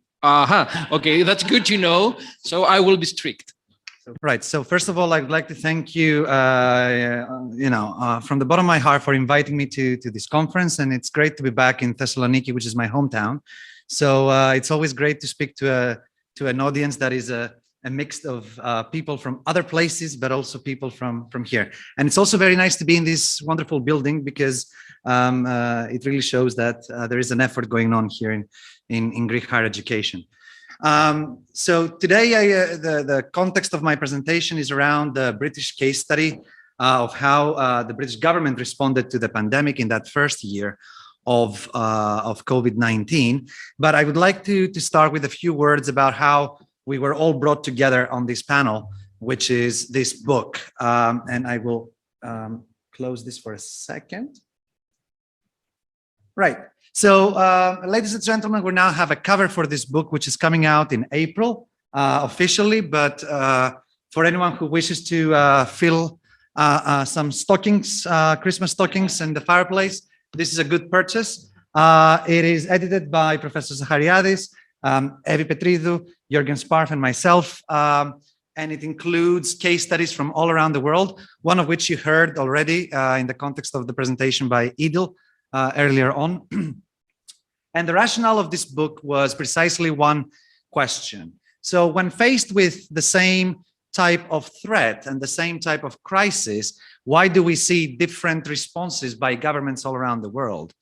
And of course, we saw these kinds of variations in the context of the travel restrictions that were there, in the measures that were taken in terms of the mobility restrictions inside the country, in terms of working from home, in terms of the curfews and the state of emergency that countries were able to put up. But what we say is that, in fact, what this is all about is policy styles. and the way that traditionally governments respond to crisis, and the kind of mechanisms that they have at their disposal and they know of that can help them respond to particular emergency situation. But here is the trick, and here's where our argument is, that policy styles are not enough to explain this kind of divergence, precisely because the threat is common. And here's where trust, political trust, comes into play, to say that it interacts with policy styles and it creates different types of responses in a continuum, from highly centralized responses, top-down, command and control type of responses, to highly decentralized responses, which allow a lot of flexibility and a lot of different job descriptions. And what we say is that trust affects and is affected by policy style, and that is what impacts responses precisely. Evie and Jörgen in their presentation will give you a little bit more detail about the kind of responses that we should expect, but it suffices to say at this stage that the case studies that are included in our book range from all the way to New Zealand, to China, to Kenya, to Turkey, here in Europe with Greece, the UK, Norway, and Sweden, and from the other side of the Atlantic with Brazil and the United States. So zooming into the British case, I would like to start by sort of giving you a bit of context about where Britain was back in February 2020. On the 31st of January 2020 was the official exit date, the formal exit date of Britain from the European Union. And it came after a very long time of political turbulence with low majorities, where in fact in December 2019, Boris Johnson managed to secure quite a high majority in the House of Commons and push forward the Brexit agenda, what was called then the oven-ready plan. Yeah, you could see him with his baking gloves, putting the deal into the oven. And at that same time, on the 31st of January, we had the return of the first evacuees from Wuhan in China, flown by airplane into the Midlands, into a military airport, and paraded with buses to the Wirral quarantine facility, just like as you see on the picture. And it was quite a big event at the time, where the BBC was having live coverage of everything and so on. So here we are on the 31st of December with these two big sort of events happening at the same time. Now, what we know of the UK as a structure, a political structure, in terms of its policy-making mechanisms, is that it generally follows this idea of the Westminster style of doing things. And this was part of the policy styles agenda that was developed by Richardson and Jordan back in the 1970s, where they brought the UK as the ideal type of this Westminster model, effectively a kind of top-down centralized approach, which is driven by the majorities of that the governments enjoy in Parliament, and that any sort of policy advancements are incremental rather than radical. So they build a lot on previous knowledge, previous problems, previous solutions. Now, all this changed in the years of Margaret Thatcher in the 1980s, when coming into power, she decided to go against those established political bureaucratic elites within Westminster, the civil service, and so on. And she tried to break this kind of connection that the civil service had with the executive, and to try to open up the idea to a pluralism of voices, which in fact turned into plurality of voices rather than incorporating different interests.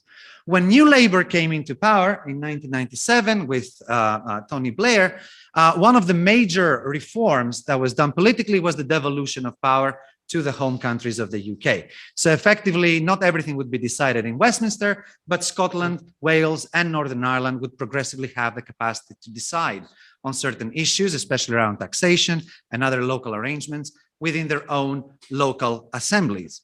So New Labour revised this Westminster model to create this more consensual based idea, where in fact a lot of the job descriptions were passed down to the regional authorities in this kind of bi-constitutional type of way.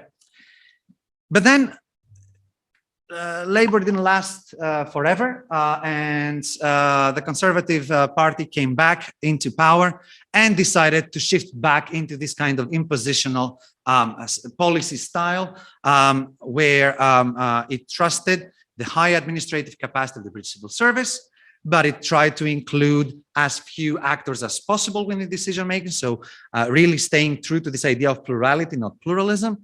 And it was driven by an agenda of austerity. And for the last 10 years of conservative governments, this is where we are. High levels of austerity, quite a cutback on the welfare state, and especially on the health service, which is always a thorny issue when it comes to the political debates. So the adversarial style of policy making within the UK has this capacity of creating very clear losers and winners, and it has the capacity of showing who is accountable, who is responsible, and who owns particular processes.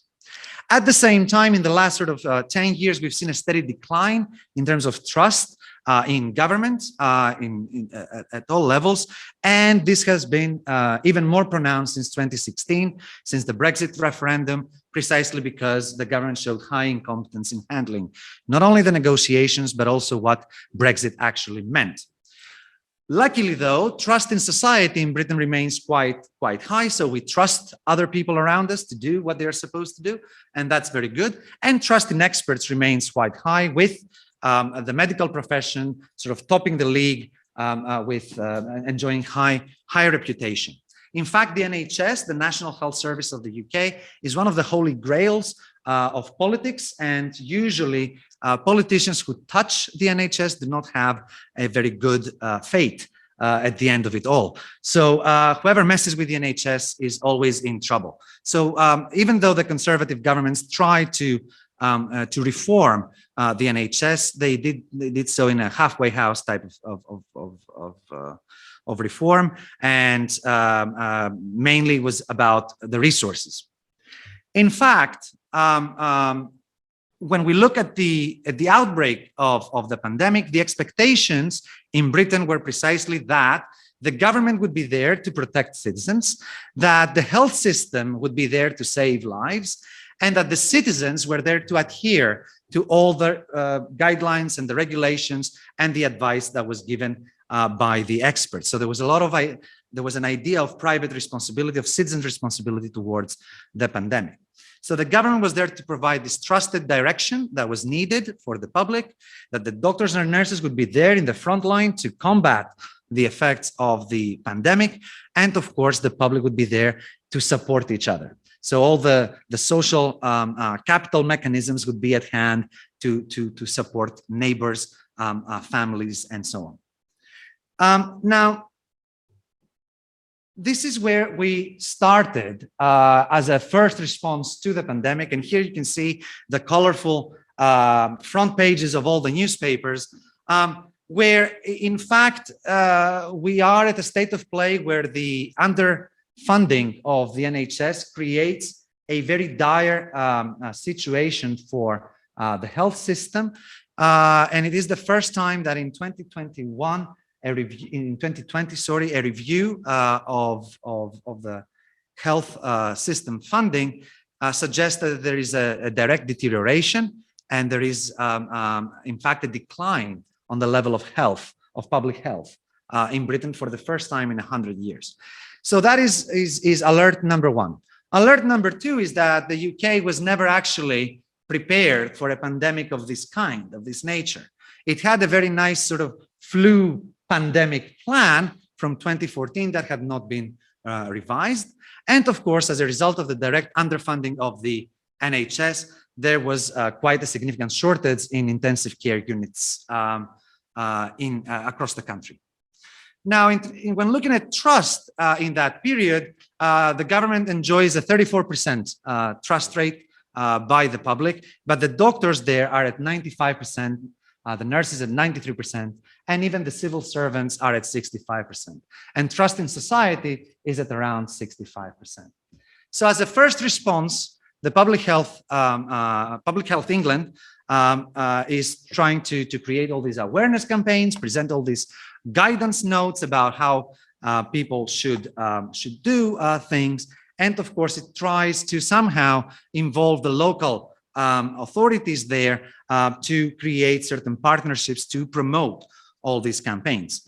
And the actual press conferences are led by members of the government on a daily basis with the experts around them, and with this message of we are driven by science to avoid blame. But at the same time, there is a huge delay in the way that the government is actually imposing stricter measures of mobility and other things. In fact, the Prime Minister himself is accused of going missing from the emergency meetings, the famous Cobra meetings, and in fact, he himself gets coronavirus. So that was one of the biggest turning points for Britain to start behaving like a normal country. At the same time, though, once we have those rules imposed, members of the government, senior civil servants, advisors of the Prime Minister himself are actually in breach of those regulations, traveling up and down the country to get glasses prescriptions. Okay. So lockdown was pushed, and initially for 10 weeks. And immediately after the lockdown was set and all these headlines about the restrictions to freedom, we had a lot of pressure, especially from the economic partners, to open up the economy as quickly as possible.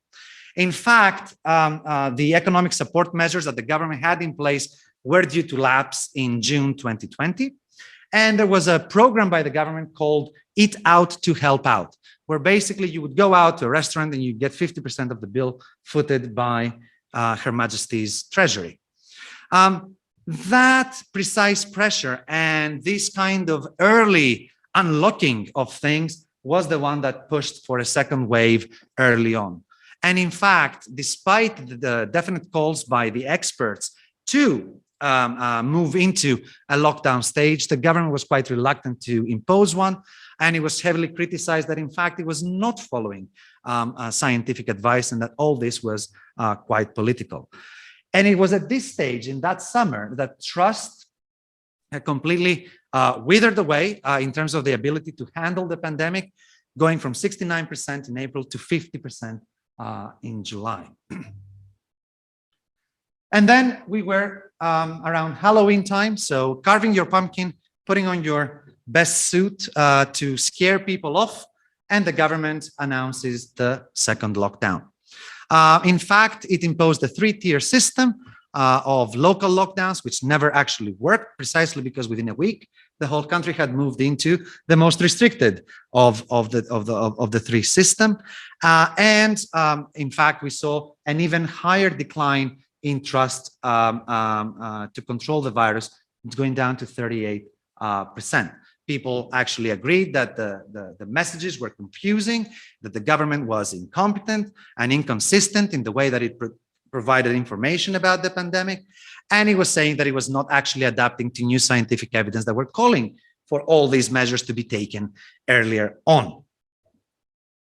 And finally, when things started to open up, the government decided to free up retail just before Christmas on the 2nd of December. And this is an actual picture from Regent Street, one of the busiest British streets in terms of retail stores, just before that Christmas. And it was because of images like this and the increase in cases that the government decided to cancel Christmas altogether for everyone and impose a third lockdown that would be lifted once the vaccines rollout would kick off and immunity would be actually starting to build up within the population. So that was what happened in terms of the vaccine rollout. That was the strongest weapon that the government was counting on in terms of the combat to the virus. And it was actually investing quite heavily in the rollout plan, which was actually one of the few successes that we saw in Britain. And finally, the government actually produced a roadmap that would actually give some indication of how and when it would sort of have some milestones in terms of the combat towards the pandemic. Now, in terms of conclusions, 1 year on, well, we saw this kind of response based on what the UK knew how to do, but that was not enough because it was ill prepared. There was no sort of mechanisms at place. And in fact, there was a desire by the government to shift the political blame away from it and down to the level of the citizens who were not complying and to the local authorities who were not providing the sustained support that they should have. There were a lot of unknowns, but the government did not quite adapt to all of these unknowns in order to have contingency plans and so on. It lifted the restrictions too early because of economic pressures. It allowed relative freedom in the summertime in terms of how people could travel and could socialize with each other. And it repeatedly ignored expert advice. So that is it. I'll stop here and we can have some time for questions. Otherwise, Spiro will kick my bum. So thank you very much. Thank you very much, and thank you for inviting us to present in this conference. I'm not from Thessaloniki, but I'm from Athens, so it's always nice to be here.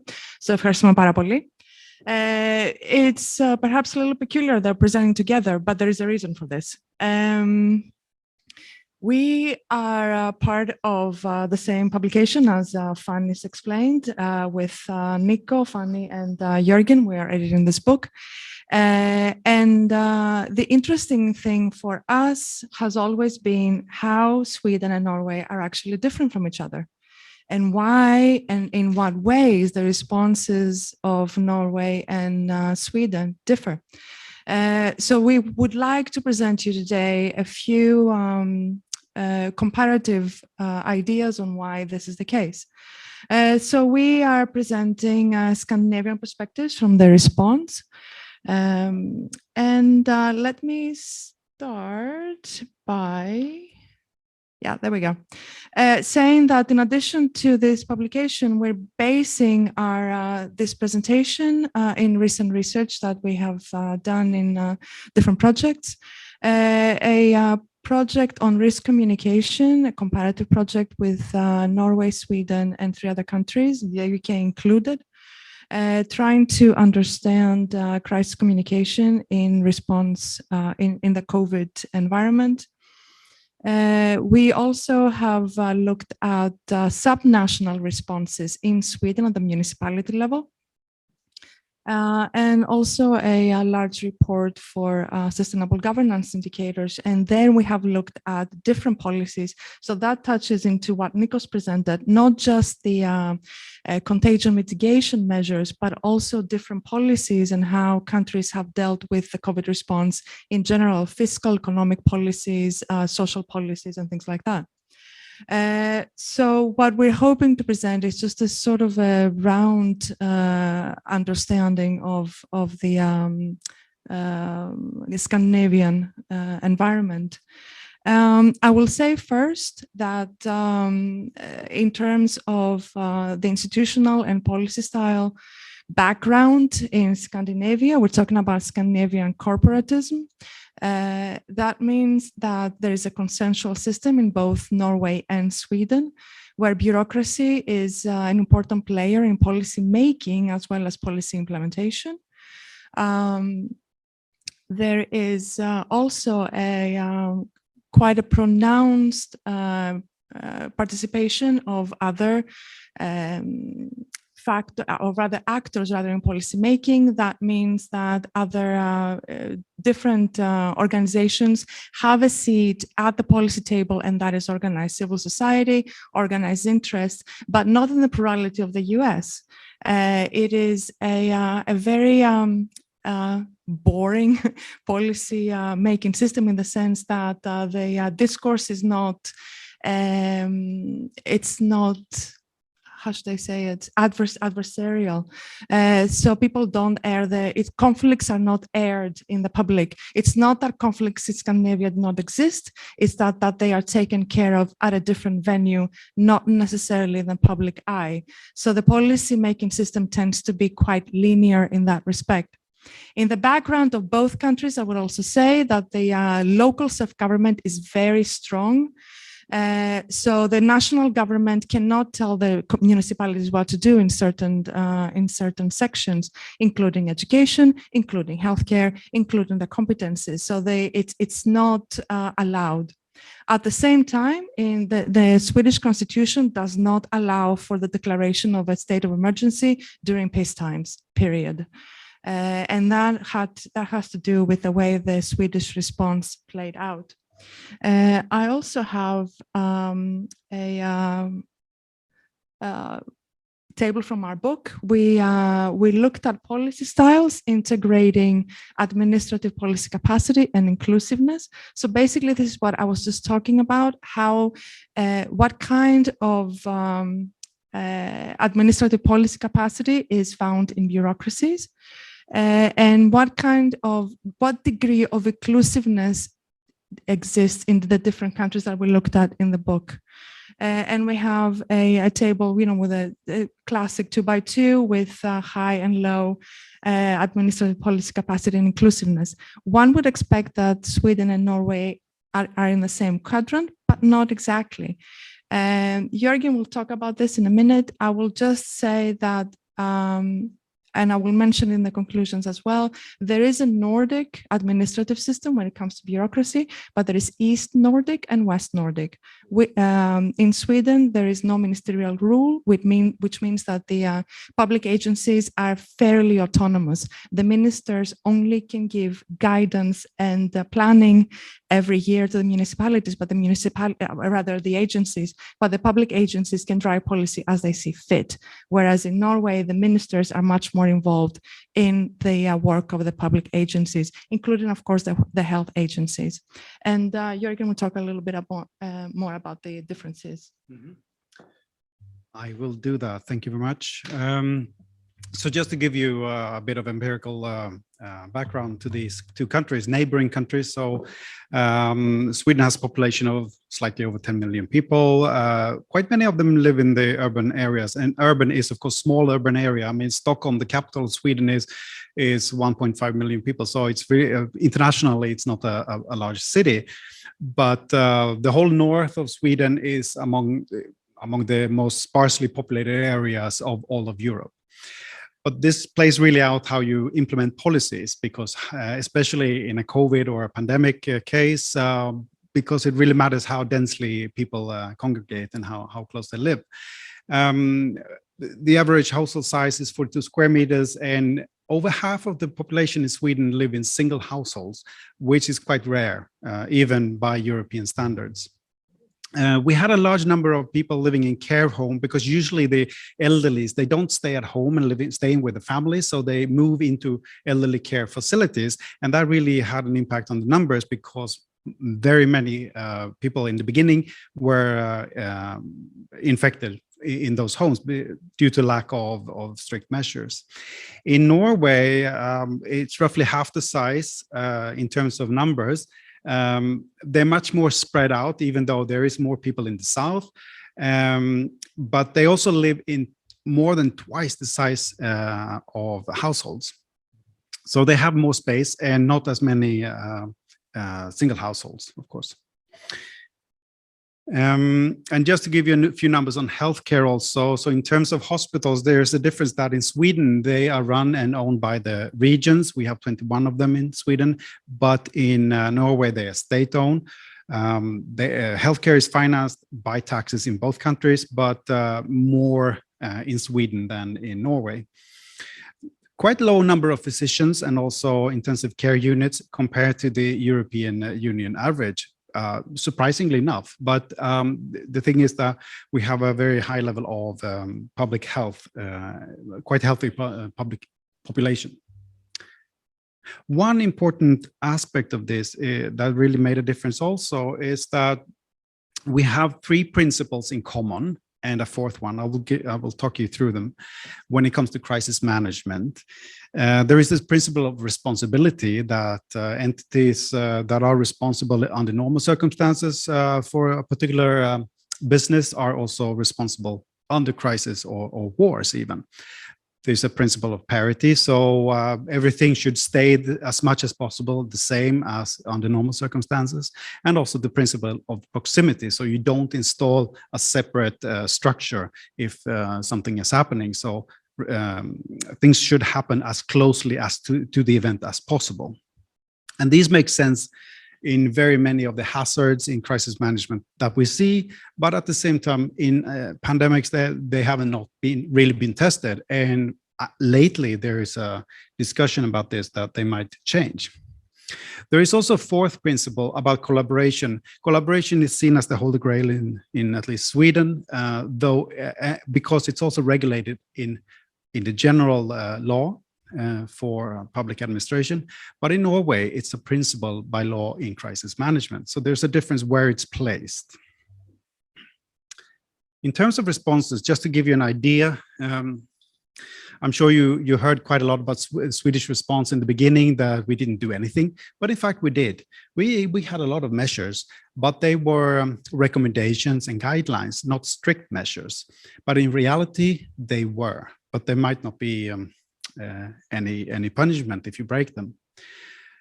So you can see there's travel advisories, general regulation about hygiene, working from home, etc., etc.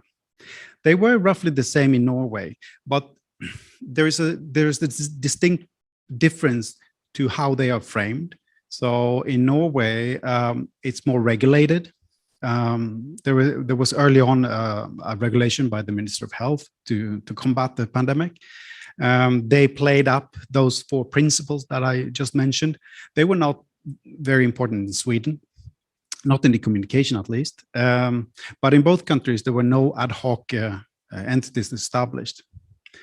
Both countries actually had early on commissions, Norway slightly earlier, I think. And I think one of the major differences will be visible in the next slide. And I will give the word over to Evie from now. Right. So the main difference between Norway and Sweden, which you wouldn't expect to see, or perhaps you would, is that you see on the left-hand side, it is a very typical image of communication of COVID in Norway. So the third person from the left is the prime minister. So you had the politicians really involved in COVID communication and what was happening, risk communication, and basically issuing the COVID policy responses and the communication with the citizens. The picture on the right is a typical Swedish press conference. So this is basically the public agencies making decisions as to what is happening with measures. We're talking about contagion mitigation measures now, and obviously it's not, what we're saying is that the public agency made the decisions, and anything that needed to be voted into law was voted by the parliament, but it was understood that it was it's the public health agency of Sweden that was driving the policy. So it's a bureaucracy driving policy, what I'm trying to say here. So conclusions here. In a sense, in Sweden, the system held. It did what it was supposed to do. So no extraordinary bodies, and the politics administration dichotomy held where it was supposed to be held, because this was the competence of the public health agency. We did have the prime minister making 2 public addresses. That is very rare in Sweden, but it happened twice.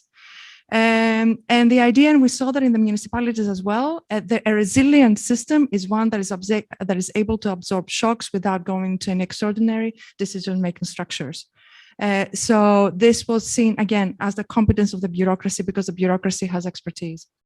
In Norway, it's pretty much it's very similar but they did have a harder lockdown than we did. And again, the idea was to have a moderate, the the measures was not supposed to be intrusive. And again, this idea of stability and continuity was the case in Norway as well. I will say that the closing of schools was because in Norway they did close, and that was driven by the biggest municipalities in Norway, Oslo and Bergen. So really the municipalities were also important there as well, because they forced the hand of the government to close down schools. In Sweden, they didn't close down schools on purpose. It was an articulated decision so that people could go to work. And really, from a political perspective, stating the obvious that Scandinavian countries are not monolithic. There are obvious similarities, but there's also nuanced sensibilities. And what we saw in terms of policy styles, really, as to draw this back to where we started, is that policy styles, they're an important explanation of how policymaking happens in regular policymaking, but also extraordinary policymaking. But there are differences when it comes to the policy sector. So we saw in Norway that you can oscillate, for example, between the responses based on policy styles. So I think I will stop here. Thank you very much for your attention.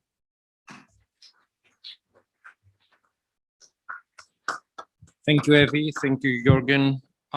If nothing else, at least once again, we realize how little we know about the Scandinavian countries, because in most people's mind, this is indeed a monolithic block of countries. And I think your presentation definitely illustrates how much nuanced this approach should be when tackling the developments in these countries.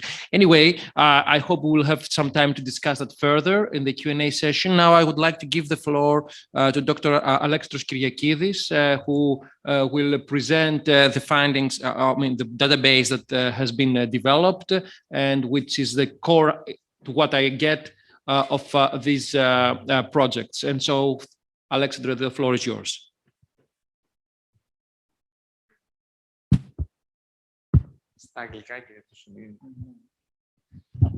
Thank you, Associate Professor Blavoukos, and I would like to say a great many thank yous. Anyway, I'm full of gratitude for having for being able to participate in such in a panel with such distinguished academics, and for actually making kind of like a dream come true for me, that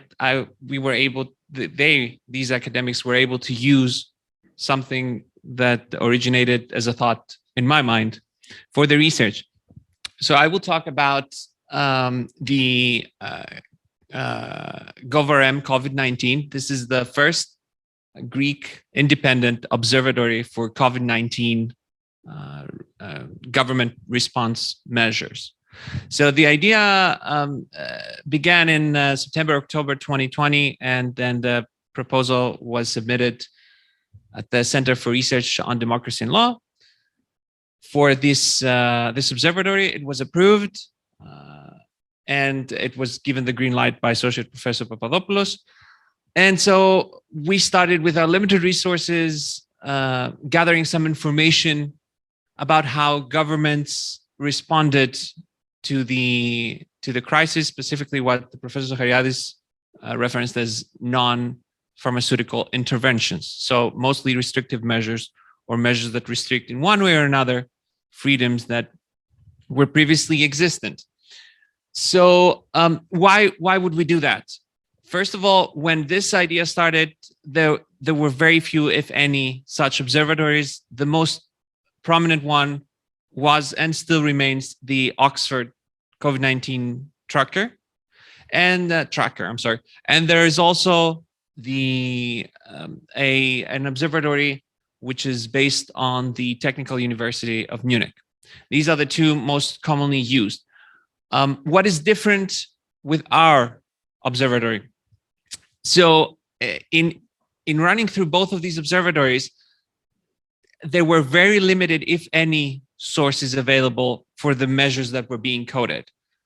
A lot of countries were being coded, nearly all countries in the world, and a great number of measures was coded. But there were almost no sources, or in the cases that there were sources, there were usually press releases.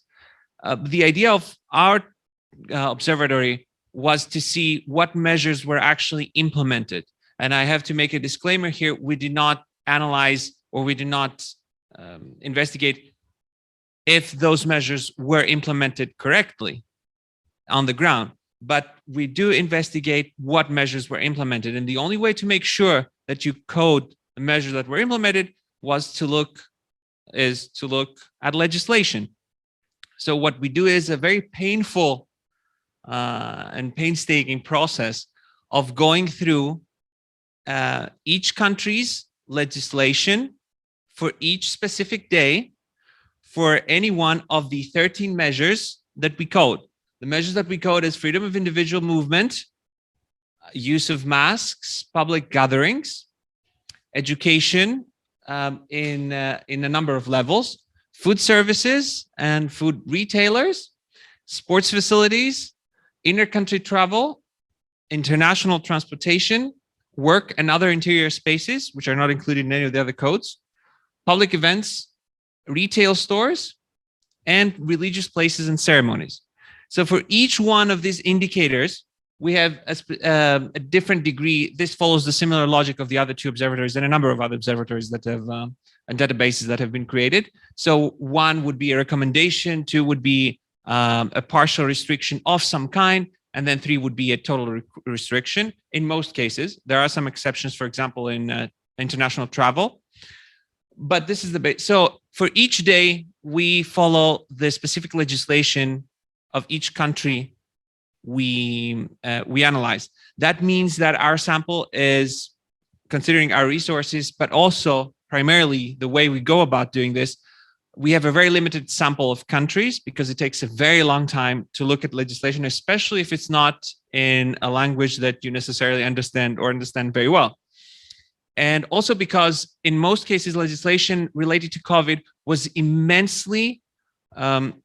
was considerably different from state to state. And I'm talking about even states that belong to the Western world. For example, there were tremendous differences between the UK and Germany, but also did not necessarily follow the usual legislative procedure. So it was a very complicated bundle of legislation to be able to decode.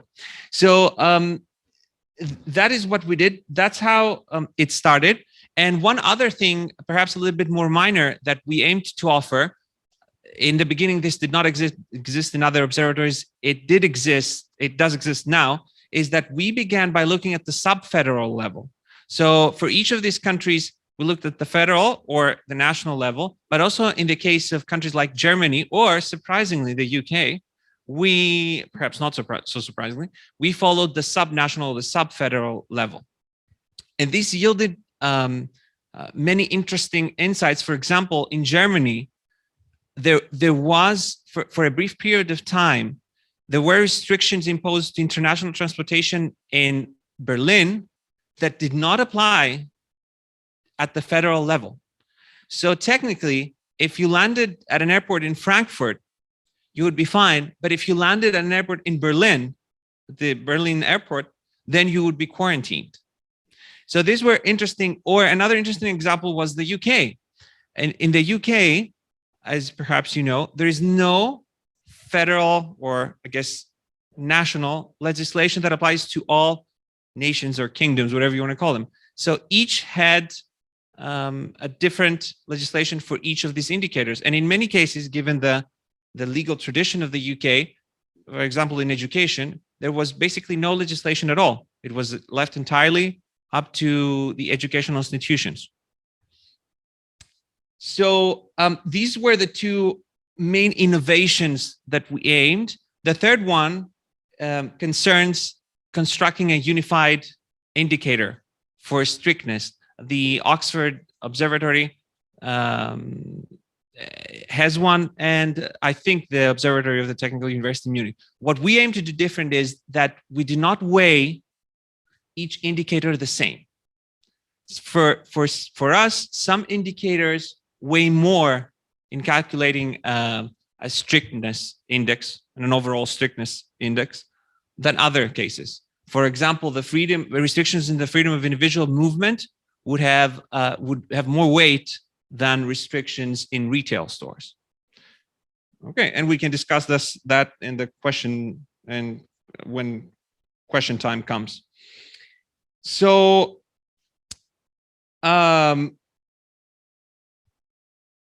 what was really interesting also is that we came across several oxymoron relationships. For example, there were funerals were most of the time only allowed. So when coding religious ceremonies, we decided to exempt funerals, similar to takeaway. Now, as you know, for takeaway in China, during the first wave of the pandemic, takeaways were also forbidden. This hasn't happened, to my knowledge, anywhere else. Similarly, for funerals, we thought that funerals were the one ceremony that was exempted, even if no relatives were present. But actually, in some of the Länder in Germany, funerals were also banned, and they introduced what was called a digital funeral, which was very, very interesting and very intriguing. I'm not sure quite what that was, but or how it was implemented. But yeah, so where do we want to take this from here on? As I said, I'm very thankful for the esteemed, I'm honored to say, colleagues, because they decided, headed by, of course, by Professor Zahariadis, who has been tremendous help in all this process, for using this in their research. What we aim to do from now on is basically what Professor Zahariadis said, with the help of a considerable team of researchers. Mr. Tosounidis, Ms. Papagiannopoulou are members of that team. Mr. Giannopoulos used to be one. So we want to draw comparisons between different countries and also between different characteristics of different countries. So for example, compare federal states versus unitary states. So how did the United States respond to the pandemic, or Germany compared to Greece or Cyprus? And especially related to economic or epidemiological indicators. I'm going to leave it at that. I'm open, of course, to any questions. And thank you so much for sitting through the presentation.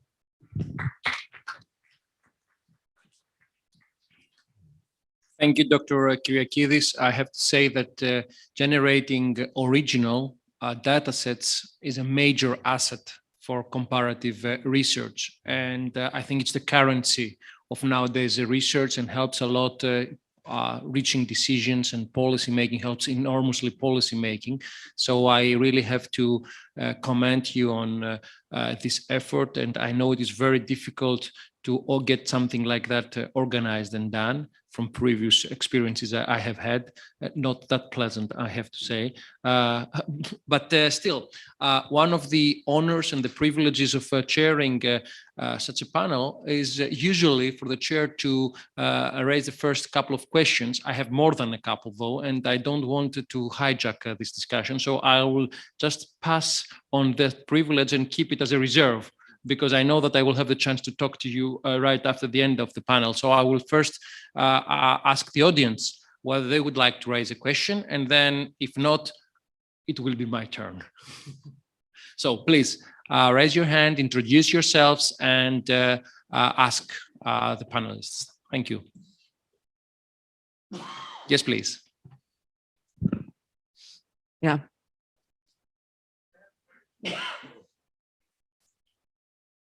I have a very trivial question to the database. Maybe I even overheard. Which countries did you include? Excellent question. So our aim is to include every country in the world, as I said. Given especially our mode of research, this may take a long, long time. So we started native, so Greece and Cyprus. Now we have Greece, Cyprus, some states in the United States, the entire United Kingdom, some states and the federal level in Germany. We have France, Norway, and am I forgetting Ireland? Ireland, and Ireland. So we're trying to expand.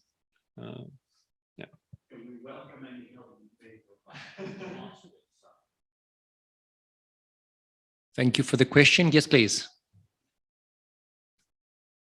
My question is also related to Monica's question, and how we will compare when you have like new data, for example, Portugal in Europe, with the data that you have already collected with the other countries.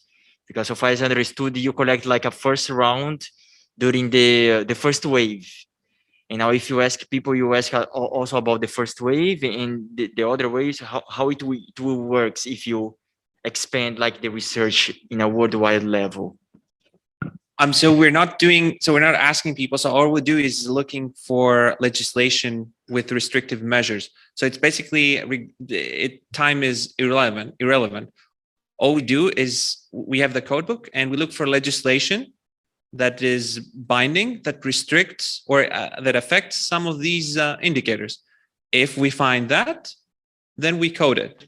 So, and then you can see, for example, Greece, when it imposed the most restrictive measures and which periods of time throughout the year and a half, 2 years, is more relaxed. Okay. Thank you very much. Please. Yes, I would like to thank all paper presenters for this amazing project, which has a strong comparative approach that enables to understand better the responses of each country. I found the most thought-provoking the comparison between Norway and Sweden, because up to that point, we're usually analyzing, discussing the response of each state, taking into consideration that it's one state at the national level. So the difference between Norway and Sweden and the different level of governance that was undertaking this task is very interesting. I'm just wondering whether you do have any results or have you reached any conclusions of whether, I mean, it was either Sweden or Norway that has addressed the pandemic in a more successful way, whatever the successful might be. And so the difference in the level of governance and the approach, a more political response from Norway, a less, let's say, political response, did it have any impact on numbers, on, you know, because I haven't really followed numbers in Scandinavian countries, but was there any significant conclusion you can come up with that can enlighten us on that? Thank you. While Jörgen looks for numbers, I can start answering this question. Sweden has had more cases and more deaths if you look at the Scandinavian countries in general. We had a graph that we did not include because we just failed to do so. It has plateaued out. So to answer your question, I'm not sure what's more successful because I'm not sure what that means. If you're just looking at numbers, sure. Norway was more successful. If you're looking at if your criteria for success is a stable and continuous approach that is not intrusive, either one could be the same. So we did not set out to evaluate the response. We only set out to understand why the response was the way it is. So in terms of numbers, again, Norway, it fared better, and also Denmark fared better, and Finland compared to Sweden. But in terms of intrusiveness, Sweden was the least intrusive of all. Did you want to add something, Jörgen, on this? I can just add that I think Sweden had a more long horizon, a longer time horizon in mind, making decisions. So in order to avoid in order to better let people work, allow them to go to work, for instance, they didn't close the schools. The financial support in the social welfare system was larger in Sweden. So I think they had more of that approach, thinking in long term, understanding directly that we cannot just close down the society, partly for legal reasons, of course, because it's impossible, but also not having too restricted measures, but rather see this as this will take years. So let's not jump on the bandwagon and close everything down. Initially, it may sound stupid to do so because more people will die in the beginning, but over time the numbers will even out, and also the economic consequences for the whole of society will be less. Can we say also that the majority of the cases in Sweden in the beginning were in elder care homes? And like Jörgen said, unlike the society here, there are the elder care homes in Sweden are owned and run by the municipality, and it's part of the social welfare. So people end up there. The problem was not necessarily COVID. The problem was chronic lack of investment in these places and no public management and a kind of privatization, though it's Scandinavian style. I'm not going to go into it. And the fact that the personnel was really not educated enough. I mean, it's a chronic malaise in that. So the number of systems in the beginning and the commission report, the first findings really pointed that was the problem, really, not necessarily COVID per se. Are there any other questions from the audience? Yes, please.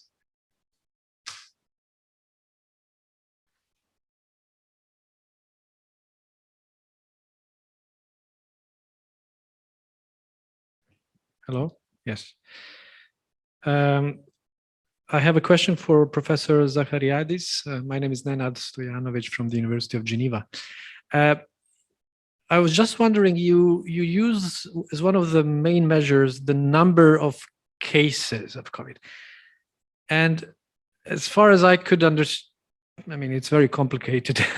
Of course, at the very beginning, we did, look at the number of cases, but later on, it turned out that the number of cases is not necessarily so relevant because it depends on how many people do you test. If you test a lot, you get a lot of cases. If you don't, so I don't know if you account for that problem in your research.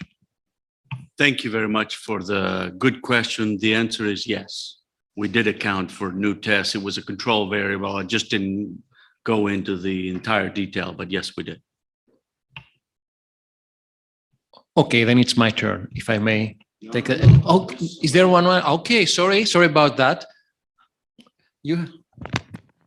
Hello, thank you very much for your very insightful presentations. My question was primarily, yeah.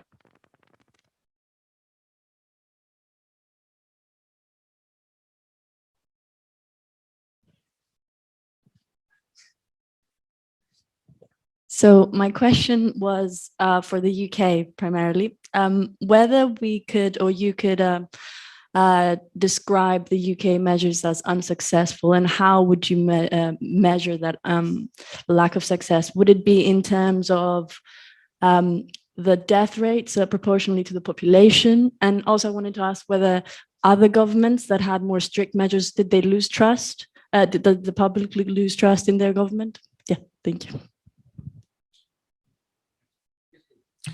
Excellent question. The point of the assessment that we do, and this is collective across the book, is not in terms of success or failure of measures.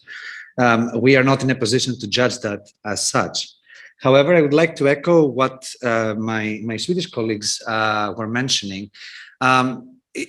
Success in this case, it wasn't a matter of the deaths or the cases that were there, but rather the way of controlling the public's expectations. So the measures were highly unsuccessful in terms of managing how people should behave. So with very, very kind of like middle range trust, people did not have faith in what the government was doing.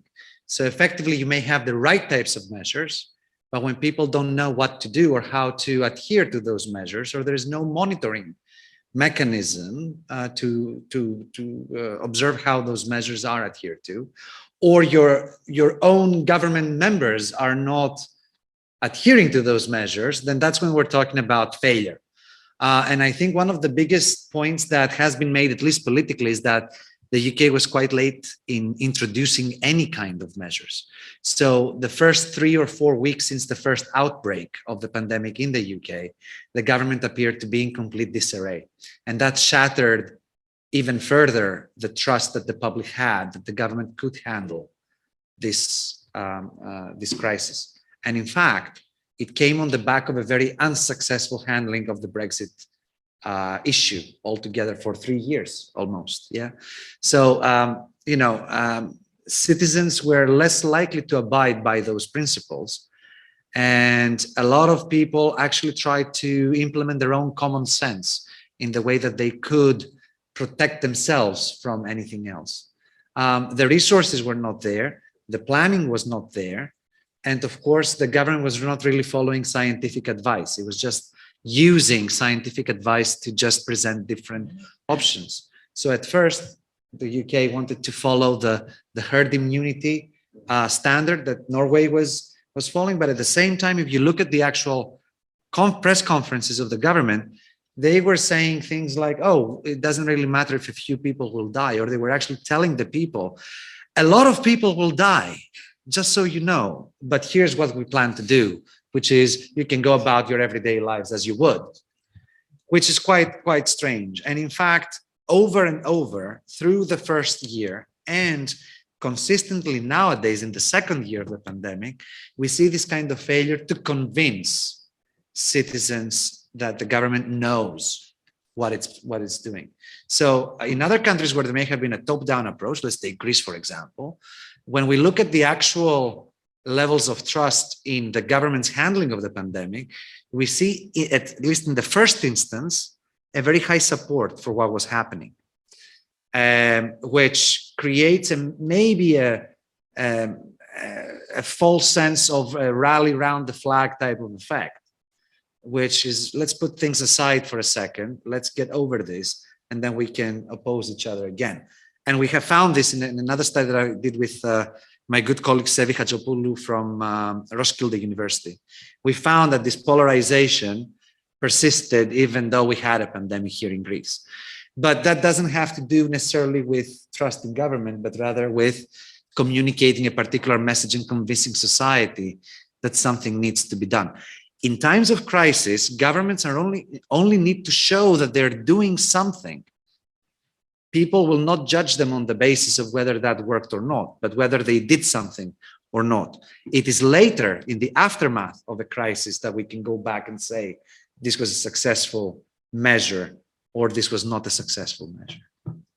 Does that put some perspective in the question? Yes, please. One final question. And I should have asked mine at the beginning, obviously. Yeah. Now I missed the chance.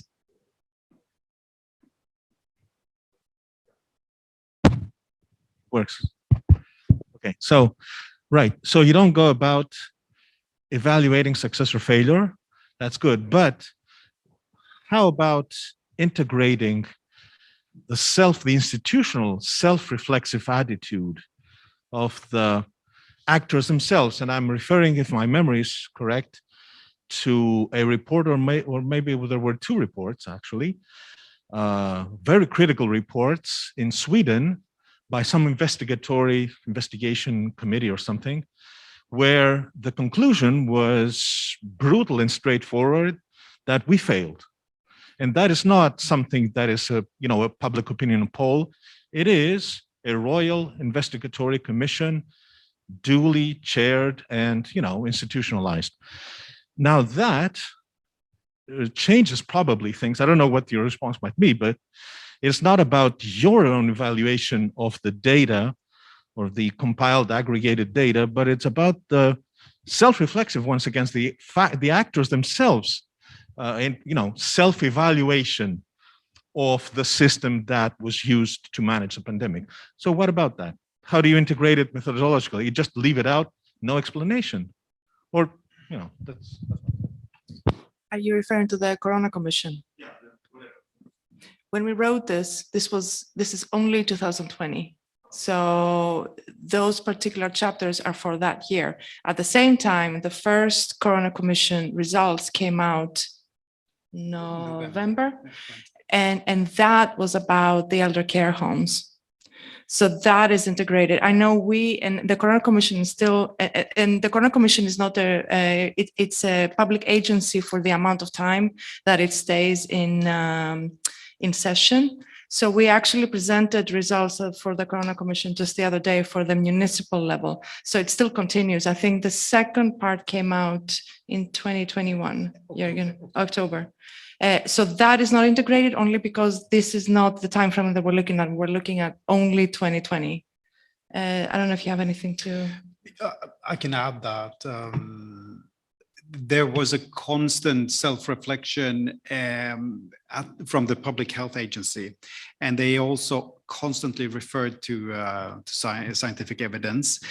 So, for instance, regarding masks, in Sweden, masks were never obligatory. Municipalities could impose masks in public transportation, for instance, but it was not national because there were not clear evidence. There were conflicting evidence. And also what was very clear was the communication between the responsible agencies and the politicians. So the politicians never wanted to take over. If any like journalists or researchers came to the politicians asking questions, the politicians always referred to the national agencies. So always expert advice, always scientific evidence. And that goes for the local level as well. So there was a sort of self-reflection, but mainly a reflection towards evidence, evidence-based. At the same time, it's easier to blame the public agency as a politician if there is a failure. So, but like I said, from a methodological perspective, this is why that's not in there, because it's only for 2020. Yeah, and in the case of the UK, we had a similar self-reflection, but it was always a political blame attribution, in the sense of we accept that we made mistakes and here's what we propose to do now. But it was more, to avoid taking the blame electorally or something like that later on, which in fact backfired, considering how there was a Tory rebellion in the Commons just a few days ago on the new measures. And one of the Tory seats was lost to the Liberal Democrats this morning as a result of all the scandals around the Johnson government and the parties in Downing Street during the lockdown. So there was a lot of self-reflection. There was a lot of self-reflection by the agencies, which was really interesting to see them in the press conference and saying, we made a mistake. We now believe this advice. We have now evidence on this, that, and the other. But at the same time, again, as Evie pointed out, it was really easy for the government to blame everyone else for the failure, precisely because they started out by caveating every measure with we follow scientific advice. So we've been misled by the experts. And this was not new in Britain. They did the same thing when it came down to Brexit. So all the campaigns were run at the back of disregarding expert advice and sort of trying to shift the blame everywhere else rather than their own political decisions. Here's where I stop with my political commentary in light of revealing my ideological positions here. So thank you very much, all members of this panel. I would like to thank you for the insights you have shared with us, and I would like to ask the audience to give a very warm applause to all the participants. My question, as a food for thought, would be about the long-term effect, whether this rupture on the political trust is an ongoing fact that we will share in the future, and just food for thought for your next collective endeavor.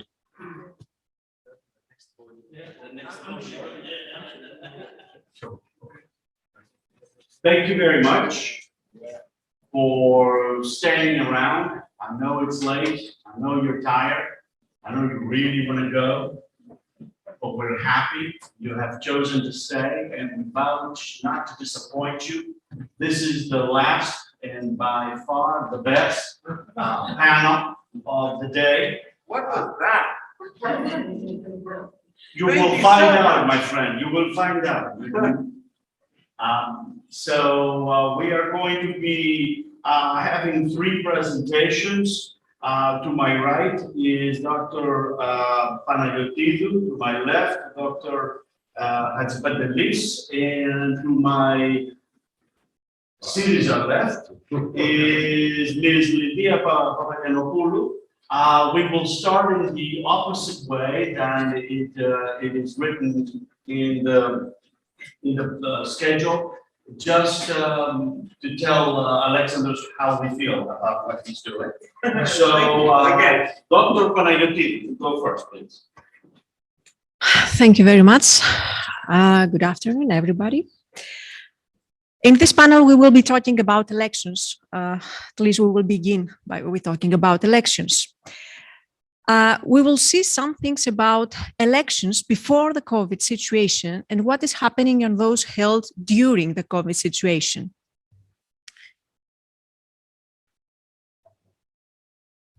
So, before I begin to my data and my findings, let's talk about something that happened during the pandemic. We have, for the first time, some postponement in many of the electoral processes. Based on the source of idea, we see that a great percentage of elections had been postponed due to the crisis, especially in the beginning of the pandemic crisis. As you will see, most of the elections that were affected happened in Europe. Europe was the most affected continent in terms of elections. More specifically, let's say that almost 11 national elections were affected by this, and 15 subnational or local elections didn't happen due to the COVID. On the contrary, during COVID, some elections started to be being held. So again, we have Europe. 30% of the elections that were held happened in Europe, and most of them were national elections. 35 national elections happened during the COVID pandemic in Europe. These are some basic figures. Now, what's happening about politics, the political attitude around Europe? We're trying to investigate what is happening about political attitude and connect it, associate it with the electoral results. We try to gather some data from the standard Eurobarometer. More specifically, we have gathered data from spring 2019, long before the COVID situation, until summer 2021, which is the latest available data from the Eurobarometer. We have focused until now on 4 countries, EU members: Bulgaria, Germany, France, and Romania. Today, we will be seeing the analysis for everything except Bulgaria. But for this data, I have gathered all 4 countries. And we will be focusing on trust. We heard trust, political trust, so many times today, and we will be hearing about it many times because it happens to be one of the most important factors associated with complying or not with the measures and the situation of COVID. So we will see trust towards Europe, toward national government and parliament. But I will be focusing on the government trust, the political trust on government. As you will see, let's say that this is the timeline before COVID and the outbreak and after COVID. What happens in most of the countries is that the political trust is very low, as you will see, especially in France and in Bulgaria, trust is very low, but lower than the European average, while in Germany, the trust is higher than the European average. What we see in this diagram is that as long as since the outbreak, in Germany, political trust for a slight time rises and then starts to fall during the second or the third wave. In all other countries, we see that the trust is falling, has started to be falling long before COVID, or let's say from autumn 19, and continues to fall, except from France, where we see that there is let's say, some improvement. So political trust shows a very weird behavior, is low, but seems that in Germany specifically, after the outbreak, is a bit increased and then starts to be lowered again. At the meantime, what happens according to the Eurobarometer about the confinement measures and how people find it to cope with them? Again, we see that in Germany and in France, the levels of citizens thinking that it was easy to cope with are higher than those in the south, in the Balkans, in Romania and in Bulgaria. As it happens, those that found it difficult to cope with were more found on Romania and Bulgaria, while in Germany, the levels were lower of those that had a difficulty to cope with the measures. The two basic things that the crisis is standing on is two big issues. One is health, the other one is economy. So governments are trying to balance, to find the perfect equation between these two, to safeguard these two. So it's very important to see how the citizens feel about the economy and what is their optimism or pessimism towards counterfighting this situation, expectation to recover from this economic situation. Most of the countries think that in 2023 will be the time that we will be over with the economic crisis due to the COVID. In some cases, in this diagram, it's not very clear, but in the table is much clearer. We see that in Germany, people that think that we are already recovered, we have already recovered from this, or we will be recovering within 2021, are slightly higher than the rest of the countries. And again, we see that in Romania or Bulgaria, people that think that we will never recover from this are slightly higher. So we can see that Romania and Bulgaria are more pessimistic regarding this, in contrary to Germany or France. And now I will proceed to the analysis of the elections. We have a case study for France, case study for Germany, and one from Romania. Very few words about our methodology, which is what we are using for its analysis. What we are doing here is that we first use hierarchical cluster analysis to create clusters of subjects. Subjects here may be the parties or maybe the constituencies, the regions. First, we create cluster membership where we assign each one of the subjects into groups. Then we can examine the behavior typology in each group and understand the weight of its variable in each group. In the second step of our analysis, we try to cluster, in fact, the variables, the variable categories.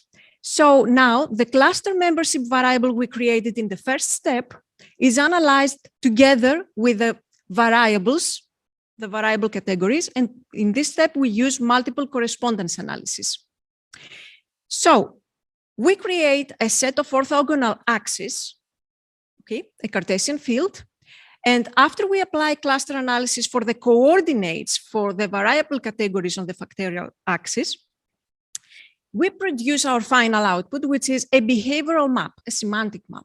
So by using both MCA and HCA, we create this representation map, which reveals the behavioral patterns and the associations between the variables and the subjects. So we can understand the phenomenon much better. The steps that we will follow now to see the three cases, the three countries, is that after applying our correspondence analysis for the vote turnout at an electoral constituency level, we will examine the axis of competition for the parties, the axis of competitions for the regions, and finally, we will see the associations in the Cartesian field, as I said, in the semantic map for both parties and states, how they do associate all together. Germany elections, 2017, before COVID, and 2021, amid COVID. The axis of competition, the political competition between parties. So we see that the first axis that explains 50% of the phenomenon, 50% of the political competition, is focused between collaboration against isolation. So we have the CDU, the SPD, and the parties of the more far left and the more far right, those who are more in the Euroscepticism phasm. The second axis that explains 22% of the phenomena is the antithesis between right and left, the ideological antithesis between right and left. We have a smaller, no, I think it's the equal, 20% axis representing the antithesis within the left phasm, the SPD against the Greens, the Green. And then in the fourth smaller axis of 5%, we have the inside right competition. What happens with the states? Summing up, we see that there is a competition between East Germany, which is closer to the isolation factor, to the parties that represent Euroscepticism, and the smaller axis of 22%, where we have Bayer closer to the right against Hamburg, Bremen, and Berlin closer to the left. And this is our B plot that explains all the associations. So we have this horizontal axis, the first axis, the 58%. We have from one side the right, you will see here, the isolation. So we have the Linke and we have the other party. And from the other side, we have the parties that are more towards collaboration. And the vertical one, which is the second axis, is created by the difference between the right below and the left on the upper side. So the dots that you see with the numbers are the regions, the regions of Germany. And then again, we can see what regions go towards what party. So to make it more fast, let's go to 2021 to see if these oppositions change within COVID, if something happens. We can see that, again, the first axis is the antithesis between collaboration and isolation. The second antithesis is the right-left. The third antithesis, now we have the SPD emerging and create an antithesis, SPD against every other option. And we have a fourth axis with the inside right. Again, we have the same antithesis on the regions, East Germany and the rest. And the B plot shows us that there are no important differences. The most important difference is that the first axis is, let's say, more important now. The parties that are more to the right or more to the left are not that prominent at this second election of 2021. Proceeding to France, 2015 and 2021, in this case, we have taken data for the local elections. And what we have tried to do is to gather, to sum up the different ideological phasms. So all parties that were representing the left, all parties that were representing the right and the far right are gathered together, are added up so that we can see the differences between the right, the left, the extreme left, the ecologists, the extreme right, and the other parties. Okay, what's happening in France in 2015? We see that the first opposition is between the extreme right and the Greens, which are more situated in the center. In the second opposition, 25% is between the left and the right. The third axis explained by other parties against other options. And the fourth, 6%, the Greens to the extreme left. So we see that we have two axes putting an antithesis between the Greens, which are towards the center, and the extremes. The regions and our diagram, first axis, extreme right to the others and the Greens, and the regions as they are associated. Haute-France, Côte d'Azur, closer to extreme right, while Bretagne and Ile-France and Loire, closer to the Greens. The second axis, the vertical, as I said, is left to all the others. Left is very close to Aquitaine and Occitanie, and the rest, all the other parties are closer to Grand Est.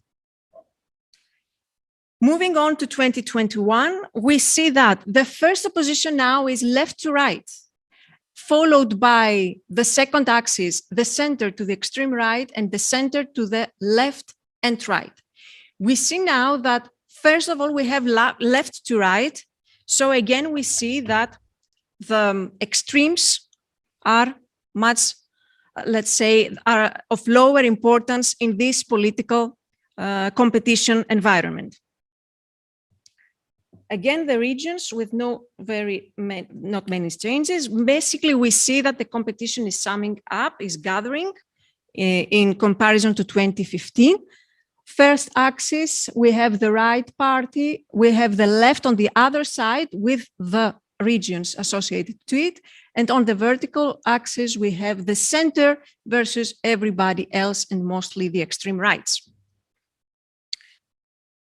And finally, going to Romania, which is a bit different case, we saw so far that the extremes are decreasing while the center left and center right in Germany and France are taking some power, as well as the Greens, the ecologists, and the center. What happens in Romania is, let's say, somewhat the opposite. In 2016, in the parliamentary elections, we had the first competition in the first axis between the center left, and which was pro-Europe, and the left party that was softly Euroscepticist. So the first important competition was on the pro-Europe or Euroscepticism. The second axis is the left-right. The third one is smaller parties against anything else. And the fourth one was the liberals against anything else. The regions and our B plot, we can see this in the diagram. We see many discourses, many abstract discourses associated with the regions. The first axis, that is the PSD and USR, the center-left pro-Europe against all the others. And the second axis, which is the PSD, the Socialist Party, against the liberal, the Nationalist Liberal Party. What we see again here is that we have a strong connection between the geographic aspects. We have that there is an opposition between the south and the north, south and west, while north and east react different. And of course, the rural areas against the urban areas, with the rural areas being closer to this Euroscepticism and the left, while the urban areas are more pro-Europe and closer to the right. And in 2020, we see again that we have the inner left pro-Europe against Euroscepticism. We have the left-right as a second axis, but now the third axis is the right nationalists, this party of the Alliance Union about Romania. So here in Romania, while in the other cases, the extremist nationalists were decreasing their power, here we see that they come up, they make an appearance, and they appear in a competition axis by 14% their importance. And the last one is the central liberal, same as 2015. Regions and parties, here again we have the same situation as appears, and we have the same distinction between the south and the north, the rural and the urban areas, with the urban areas being closer to the right and the northeast being closer to the right, but also being closer to this far right party that appeared in 2020. This is all from my side. Thank you for your attention and your patience.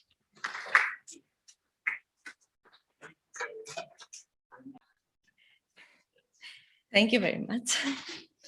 Undoubtedly, the pandemic posed an unprecedented threat to public health worldwide. To stem the pandemic waves, governments adopted emergency measures that dramatically curtailed fundamental rights, such as religious freedom. Religious freedom is a cornerstone of any democratic society, and includes within its protective scope both freedom of conscience and freedom of religious worship. The latter refers to the expression of religious beliefs and the exercise of religious duties, individually or collectively, in private or in public. It requires the state to refrain from any unjustified interference and to take appropriate and adequate measures to ensure the peaceful coexistence of a multi-religious society. At the same time, however, freedom of religious worship is not an absolute right and is therefore subject to restriction under certain conditions. In this context, during the pandemic, restrictions or even a temporary prohibition of the exercise of religious worship have been introduced around the world, sparking a heated debate in scientific circles regarding the issue of balancing the protection of religious freedom on the one hand and public health on the other hand. The contribution of the Supreme Court, which were called upon to examine the restrictions imposed, was decisive in this debate. especially a comparative overview of the guidelines drawn by the case law of the Supreme Courts of Greece and the United States can give us an insight into this dialogue so that we can finally answer the crucial question. What meaning does religious freedom acquire at the time of an unprecedented health crisis? So let's start by examining the case law of Greece. The first application for suspension submitted before the Suspension Commission of the Council of State against the joint ministerial decision which imposed the measure of temporary prohibition of the performance of every kind of actions and rituals in religious places of worship, as well as the joint ministerial decision that extended its validity. By the decision number 49 of 2020, the Suspension Commission dismissed the application, adopting a very brief statement of reasons. The restrictive measures were taken for overriding reasons of public interest for the protection of public health.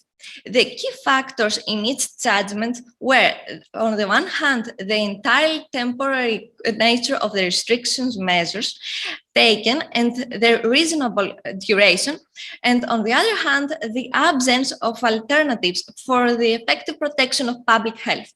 In this judgment, the court focused on the urgent nature of the measure without carrying out any proportionality test. The court followed the same path in the next decision, number 60 of 2020. The starting point of this decision was the application to suspend two joint ministerial decisions. The first one prohibited the performance of any ceremonies and rituals in places of worship, and the second one did not provide for moving to places of worship as an exceptional justification for the exercise of freedom of movement. The Suspension Commission reiterates its judgments in Decision 49 of 2020, but at the same time, it introduces a very interesting point concerning the judicial review to be carried out of the measures taken to contain the pandemic. The executive authorities bear the burden of proving the necessity of the measures taken to deal with the pandemic.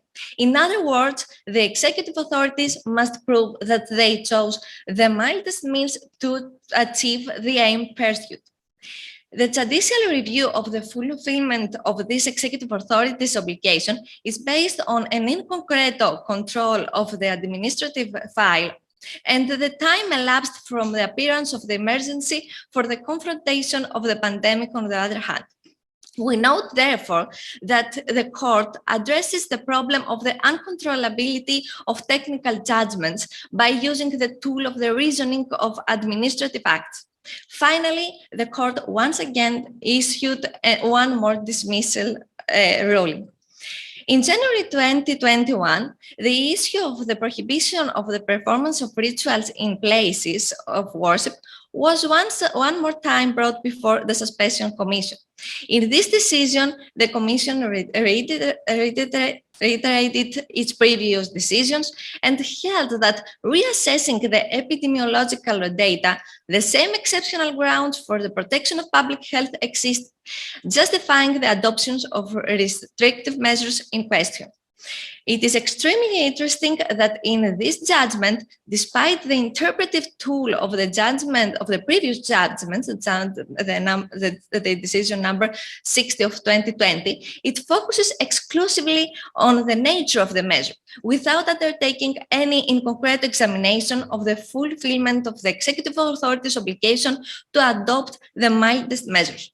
It could be said that this is a regression of the court in its judgments in case 49 of 2020. Moving to the case law of the Supreme Court of the USA, its first decision was delivered on May of 2020. The petitioners followed the legal route in order to challenge the executive order of the Governor of California, according to which worship places were subject to capacity restrictions and a maximum limit of 100 participants. The majority, 5-4 held that the exceptional nature of the pandemic and the need to protect public health are based on scientific evidence, which is a matter for the politically accountable officials of the state to decide. In this regard, it is clarified that in cases where officials are called upon to take action in areas fraught with medical and scientific uncertainties, their latitude must be especially broad.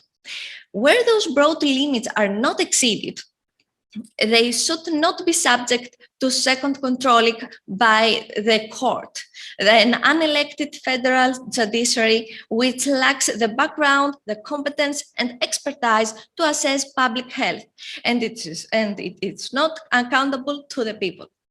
A minority of 4 judges considered that the measures are not neutral and of general application, and therefore they need to be subject to strict scrutiny.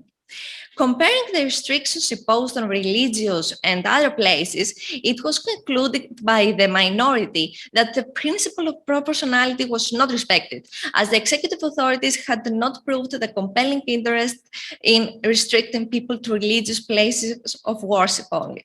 But even if it was accepted that the executive orders had done so, they had not proved that the measure is more successful than other milder measures. The court adopted a similar stance a few months later in its next decision, issued on July of 2020. Especially, the measures under consideration imposed a limit of 50 people in the places of worship. And again, by a narrow majority of 5 judges, it was held that the principle of proportionality was respected. On the contrary, the minority persisted in its judgment, strongly emphasizing the totally unjustified discrimination of the restriction imposed on religious places in comparison to the secular places. A reversal of the case law occurred on November of 2020 in the Roman Catholic Diocese decision. The order under examination established a limit of 10 people for red geographical zones and 25 people for orange zones when attending religious services. On this occasion, a narrow majority, 5-4, adopted the earlier dissenting opinion and observed that the provisions at issue were neither neutral nor of general application. They were therefore subject to strict scrutiny.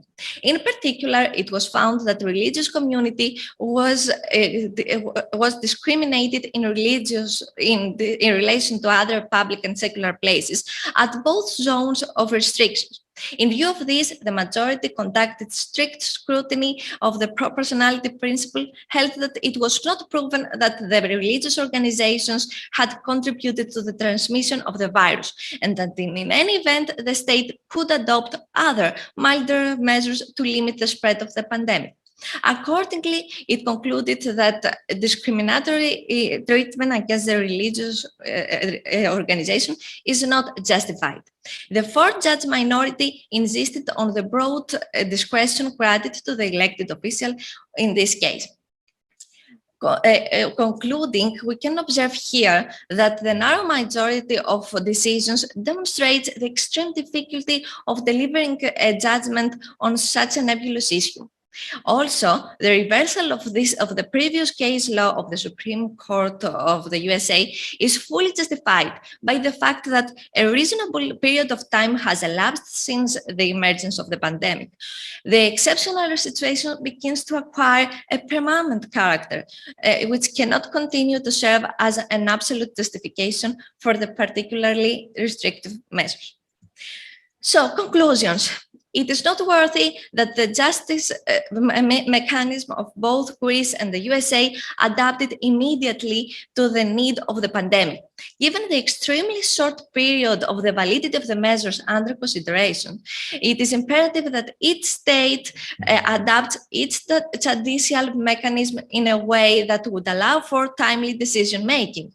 Indeed, judicial protection in both countries was provided in a timely manner in all the cases we examined. Regarding the judicial review of the acts of the executive authorities, we can observe the following. At first, the Supreme Court of the USA was very reluctant to carry out a review of administrative acts, considering itself incompetent. However, a few months later, it conducted strict scrutiny of the decision of the executive authorities. In contrast, the Greek Council of State avoids performing such a review, although it stressed the need to examine these acts.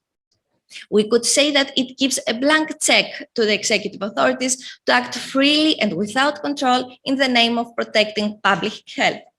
It follows from the above that the Supreme Court of the USA do not make any a priori prioritization between public health and religious freedom. On the contrary, it tries to find the intersection of the conflicting rights. Thus, the court continues to recognize and safeguard the fundamental value of religious freedom. To the contrary, the Greek Council of State seems to perceive religious freedom as a subordinate right, sacrificed on the altar of protecting public health. Without even conducting a proportionality test, it prioritizes public health, even though a considerable period has elapsed since the pandemic occurred. So I would like to conclude my presentation with an outstanding observation of the judge Gorsuch. Even if the Constitution has taken a holiday during the pandemic, it cannot become a sabbatical. Thank you very much for your attention. Thank you very much. And Professor Chatzipantelis will bring it all home.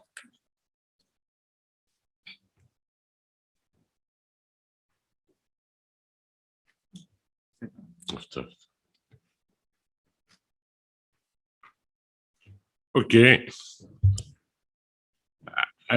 I must thank the organizer for the organizers for this interesting conference, let me say, and I was prepared for the Fidel Castro lecture for 15 hours or something, but okay, let's stay to the short version, just 2 or 3 hours or something like that. I'm joking, as you may understand. Let me say that we are trying to estimate the effect of pandemic to democracy and to especially to the feelings and the things of the thoughts of the people. So we are trying to do it, but we are saying that we will do it when the pandemic ends, because it is a little bit annoying to compute something when it happens. The ability to estimate or to see what happens is something like 30%. This is the statistical law about estimate something when it happens. When it will end, we will have all the information, all the data, and all the estimations. Also, we are trying to estimate things and to compare things in Balkans, because you see, Greece, it belongs to EU, and also Bulgaria and Romania belongs to EU, but there is a special case in Balkans, even about the way they are thinking the whole situation. If you see there are some current research on the main problems or the main issues, you see that the pandemic issue, it is something like third or fourth in all other countries except Bulgaria and Romania, where it is down below. Not surprisingly, Bulgaria and Romania has a very high number of incidents and deaths. Anyway, let me show you some data. You know that through ECDC we can have the 14 days, which is let's say it is the estimate of the whole thing, the 14 days average, moving average. So you see the case notification rate. Also, you see the case notification rate per 100,000 population. As we see, Greece is in not so good condition. This is the statistics about the vaccination through the vaccine tracker of ECDC. So we are, Greece, we are in a good, not so bad situation compared to Bulgaria and Romania, where there is a very light green color. This is the moving average. As you may see for Greece, we are not in this flattening situation as we heard in TV or whatever, but I suppose that we are going down. I don't know if we will going down till the beginning of this curve, the last curve, but we are going down. We will see. About age and proportional incidence according to age. As you see, there is a question about the 0 to 17 years old people, students and pupils and young people. And also there is a question about the oldest. The oldest, the blue one,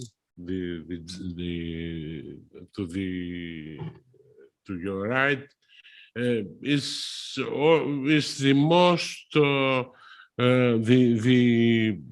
age group we should taking care about them, because the probability of death if somebody 65 years old or more is gets COVID, it is 13%. So it is too high. If you see that the probability for somebody from 18 to 39, it is 4%. It is 0.04. So unsurprisingly, we see some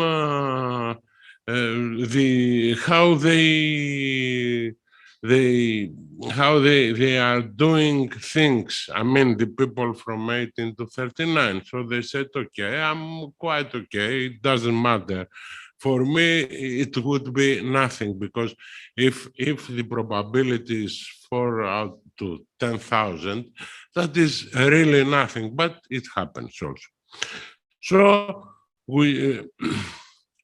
we see that it is more or less the same situation, but as you see for the age 18 to 39, from 75 to 60%, we are about 30%.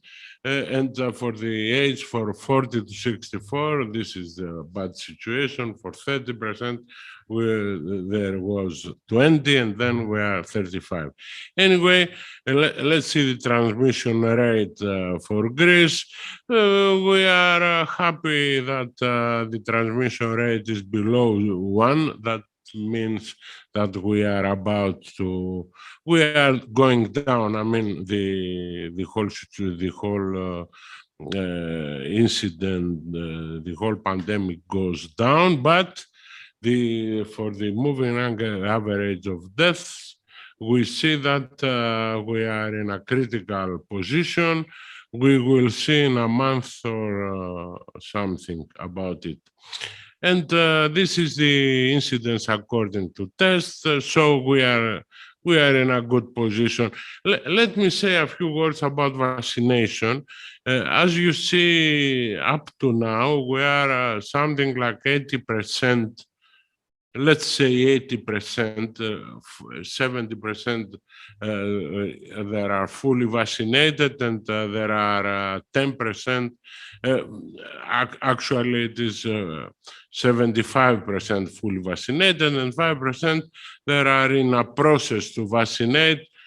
Speaking about the middle of December. So we are in a good position. We are not in so bad position.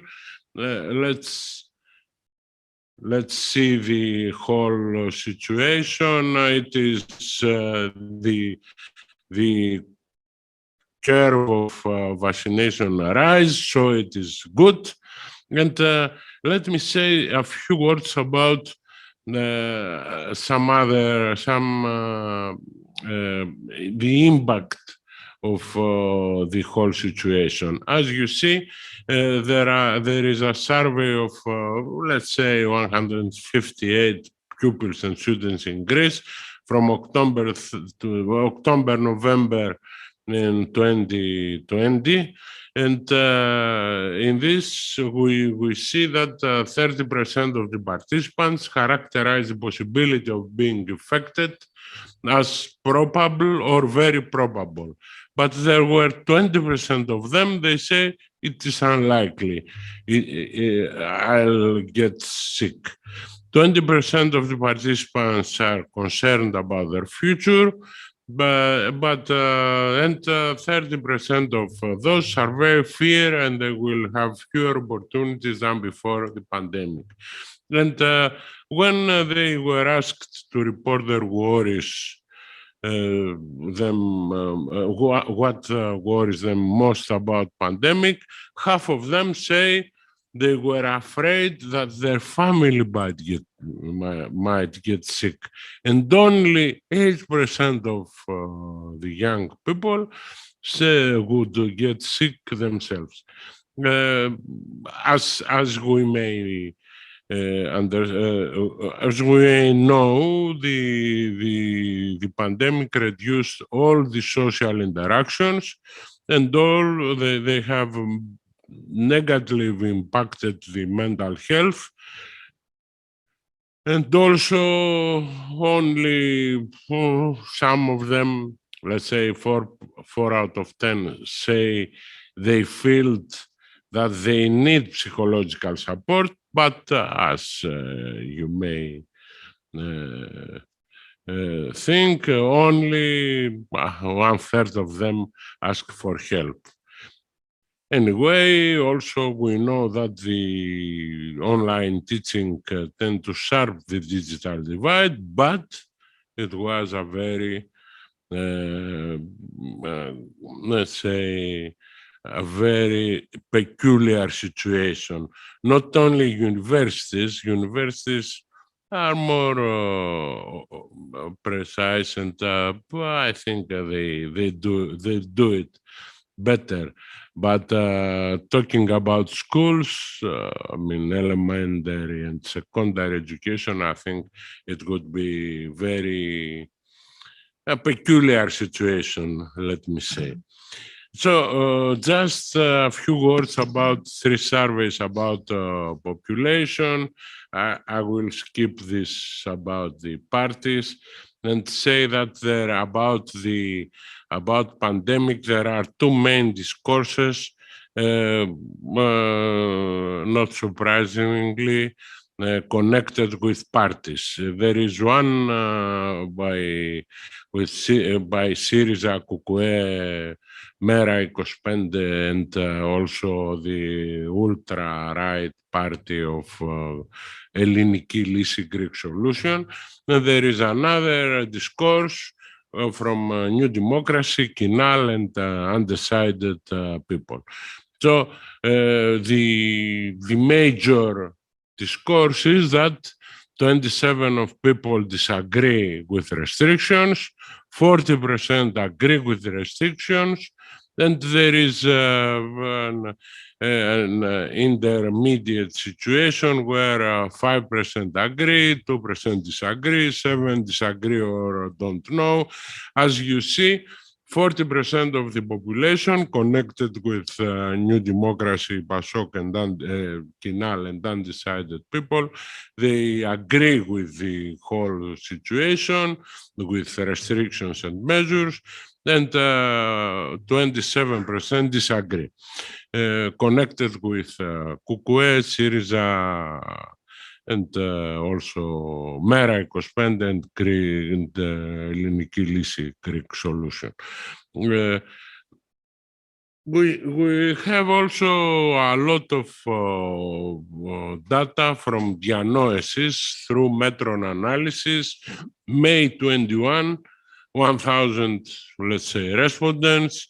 What about vaccination? As you see, only 40% of people were vaccinated in May 21, but there were half of the population, 50%, they say, okay, I will go to do it. And then in November, we see that 80% is vaccinated, as also the data shows, the actual data shows.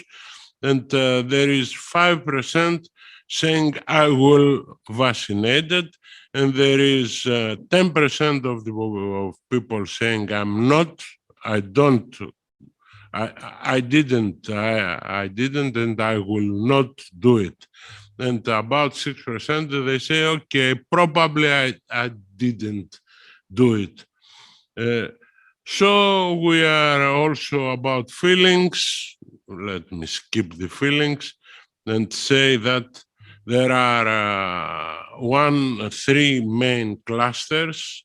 One is the blue one, connected with Kinal and also New Democracy, saying that they are vaccinated, they have positive feelings, and they have trust to the state and to the party system.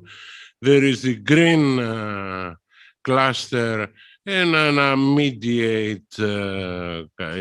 intermediate position. They say, okay, the family members are vaccinated, not me. And they have negative individualistic thoughts. And also there is the yellow, and they are not vaccinated. Then there are two subgroups. One subgroup, they think about it, and the other one, 10% of the total population, they say, I will not vaccinate it. And they have negative collective ideas and thoughts. So we are in we need to do our research about it. It is too early. As I said, school education due to the online format is under consideration. We have we are going to estimate and see what is going on in school around Thessaloniki area, because we have a class on didactic on school education, so we will get some data. Lockdown and social distancing produce a lot of irregularities. There are selfish and individualistic behavior increase. There is fear of death cause concern, but they think it happens to others. The totalitarian parties, I don't like the word populist, because populist means something good. It's something about the people.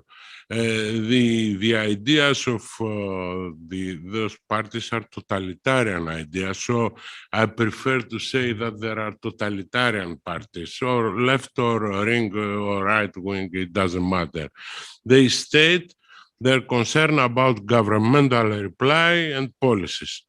So let me say that we analyzed with a colleague, professor at the University of Aegean, from sociologist Manousos Marangoudakis.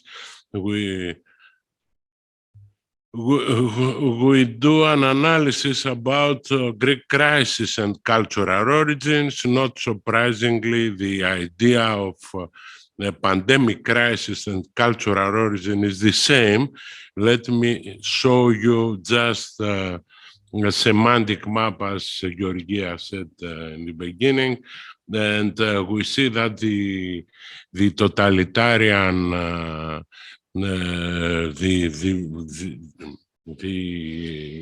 green one idea is opposite to rational idea, and probably also there is an intermediate idea, and we see that 50% of the population was in a totalitarian thing.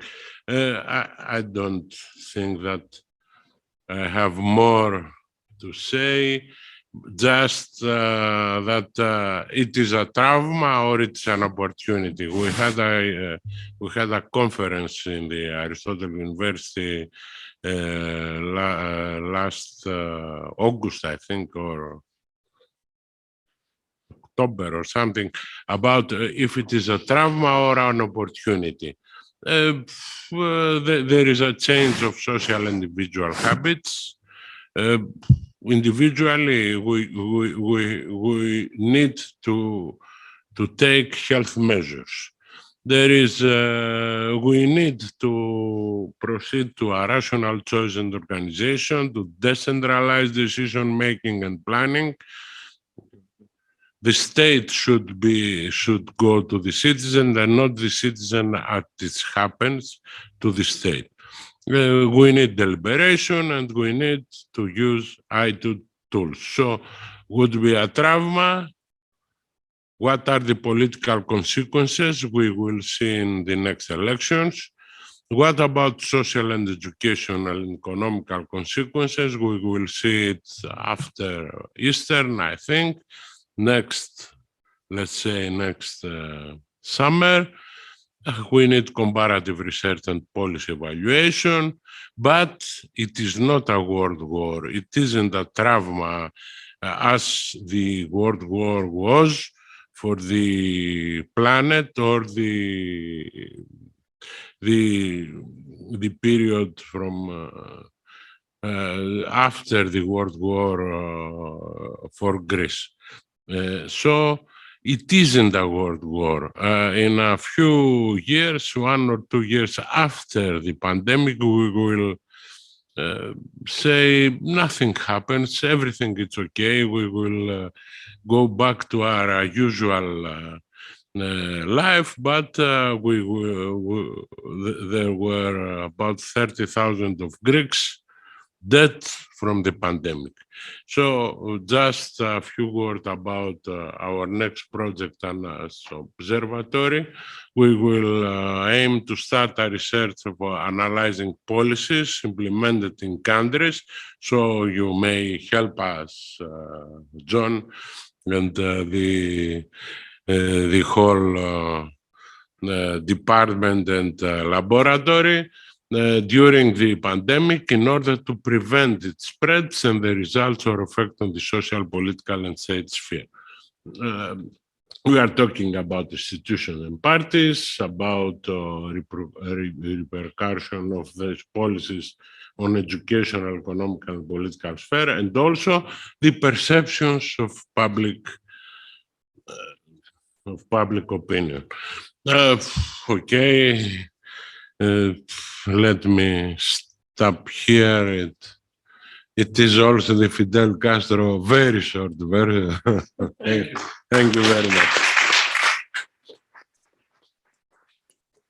Please give my regards to Fidel, but okay. in a rush to see him anytime soon. Please. I will not exercise my prerogative as the chair to ask questions because I want you, the audience, you can hear me. I know you can. Oh, it's not recording. Well, for posterity's sake, please ask questions. Thank you. Do we have any, please?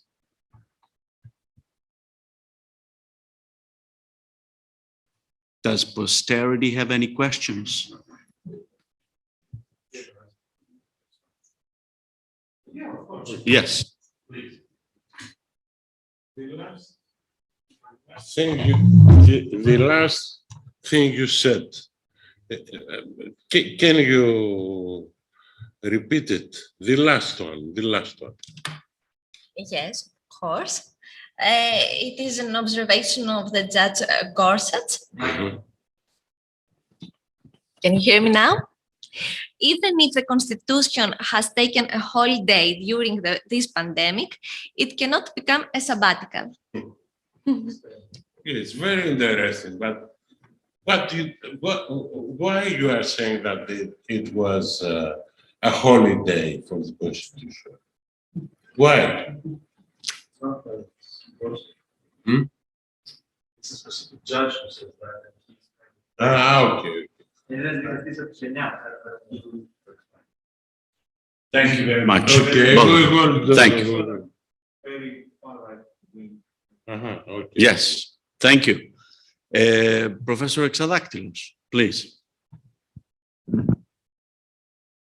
Thank you very much. Questions to the different papers. First of all, on the constitutional side, I have not seen anything that has been unconstitutional as such. So I think the courts, especially in the case of Greece, have actually were there to legitimate the decisions of the government. So, it wasn't illegal to keep the churches closed or anything like that. In fact, it was a public health risk that was widely taken in many, many other countries. So I was wondering if you had an opinion about that, because I don't see the Constitution having received a holiday of some sort. Emergency powers were there. They were bestowed by all the sort of legal means by the parliament. Powers were restored to the parliament following the emergency laws, etc., and things go about in terms of scrutiny as they used to go before the pandemic, especially in the case of Greece. Now, in the context of the two kind of related papers on democracy data,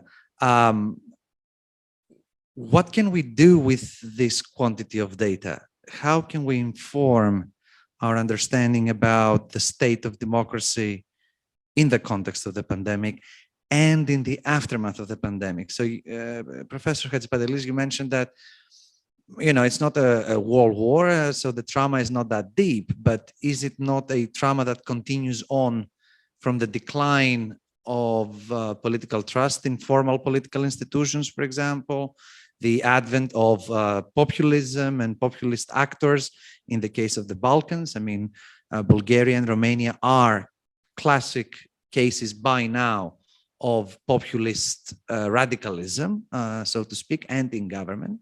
So all this data, what does it actually tell us about the state of democracy during and in the aftermath of the pandemic? Let's start with Dr. Panagiotidou, then we'll go to Ms. Papagiannopoulou, and then Professor Chatzipantelis will bring it all back. So, as Professor Chatzipantelis said, it's an ongoing phenomenon, so we will be continuing to examine it. So we will have to see the next elections to see, maybe in the next elections in those cases, we can see the COVID effect. Now it's very soon.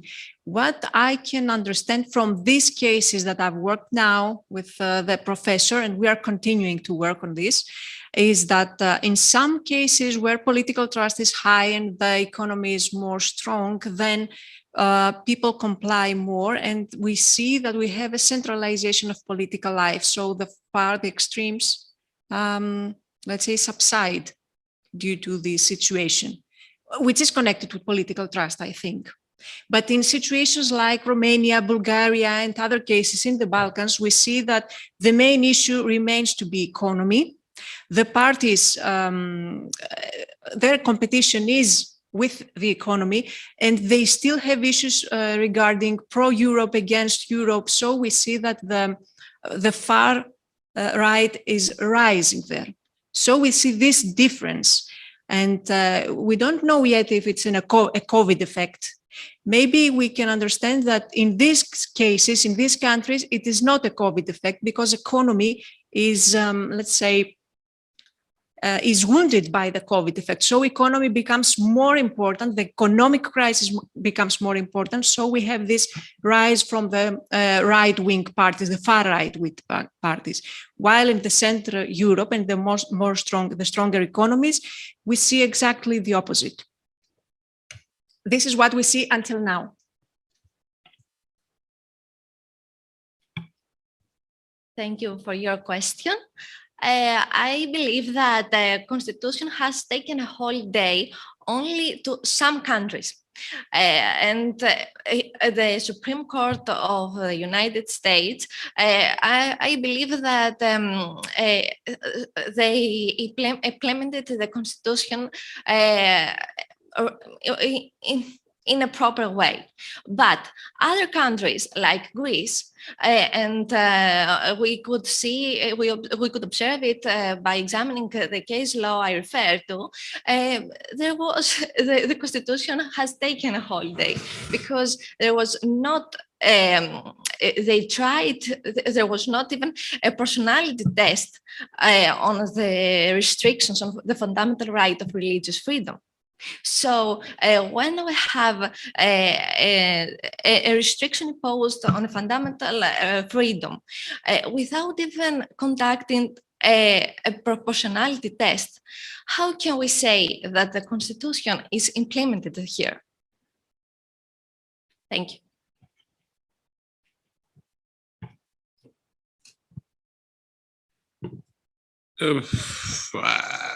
I say it isn't a trauma because a trauma has some deeper ideas and deeper understanding, and it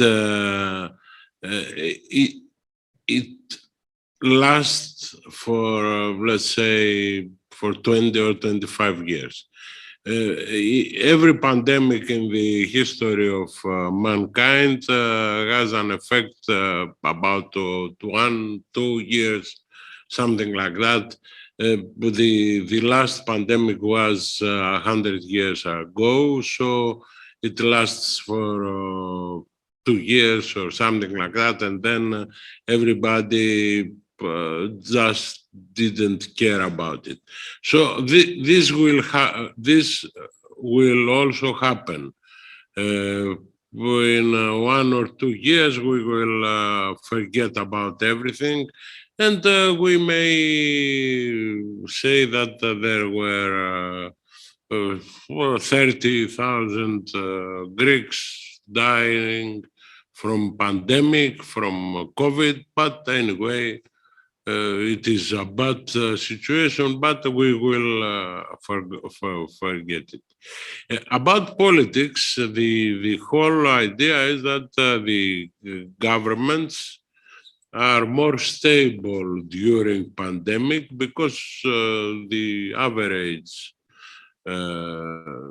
citizen doesn't care about the opposition or whatever.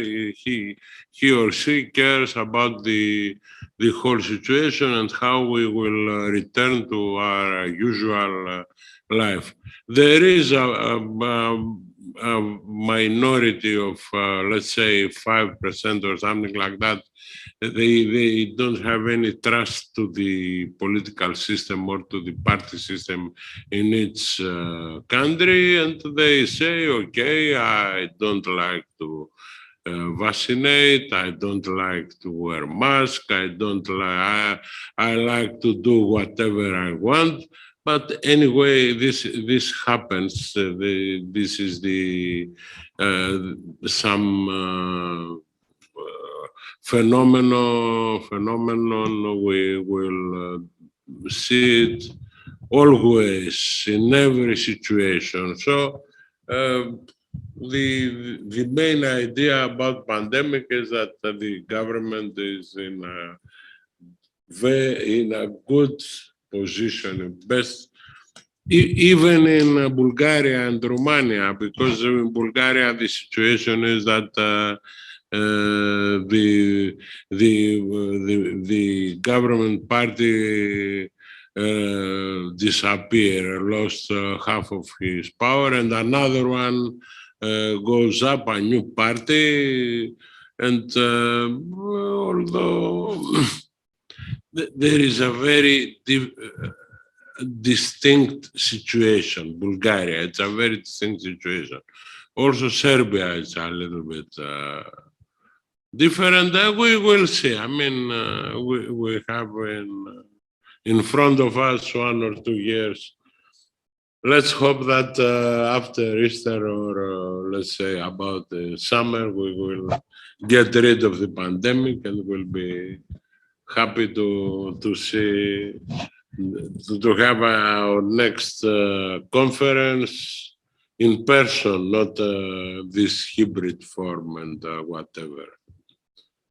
Thank you very much. Professor Blavoukos, you have a question.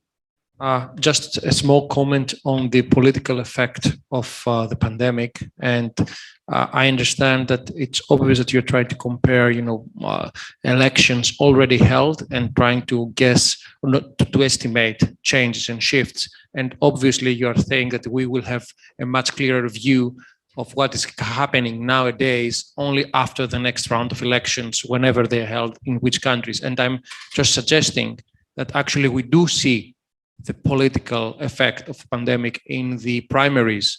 For example, have a look at what happened at the Republicans in France in their domestic, in their first round, when they chose their candidate for the presidential elections in France. And there you could actually see that the political effect of the pandemic is already there. So instead of waiting for the next round, which is, I understand methodologically speaking, the most accurate way of doing it, so at least examining this kind of internal, intra-partisan debates can actually give us a hint of where it goes. Just a suggestion and just a thought. Thank you. Yes, yes.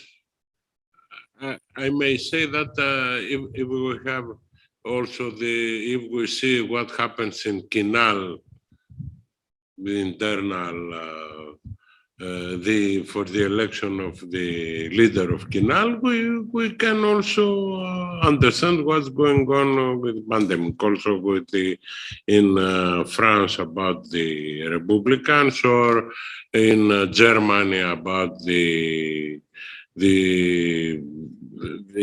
Bundeskanzler, but anyway, we will see. We have a conference. When it is this conference in the ECPR? It is, oh no, the European, the European is the summer in Lisbon. So. Very nice. Thank you very much. Any very quick question? No. You can't get away that easily. No, I'm sorry. Maybe there's a question. I'm the chair. No. Off to you. Thank you. So everyone, thanks a lot for coming. This is the conclusion of our conference. Especially special thanks to our Athens delegation who has been here the whole time. I would like to thank the director of the Center for Research on Democracy and Law, Associate Professor Papadopoulos, and then the General Director of ELIAMEP, Professor Giorgos Pavlatos, and Associate Professor Spyridon Blavoukos, Senior Researcher at ELIAMEP, and of course, the Cost Action, Constitution Making and Deliberative Democracy, and its chair, Professor Rochamp, for a lovely co-organization procedure. That's it. Basically, thank you for sticking through this, and hopefully it was interesting. You found it interesting, and we hope to see you again next year in a conference. So take care.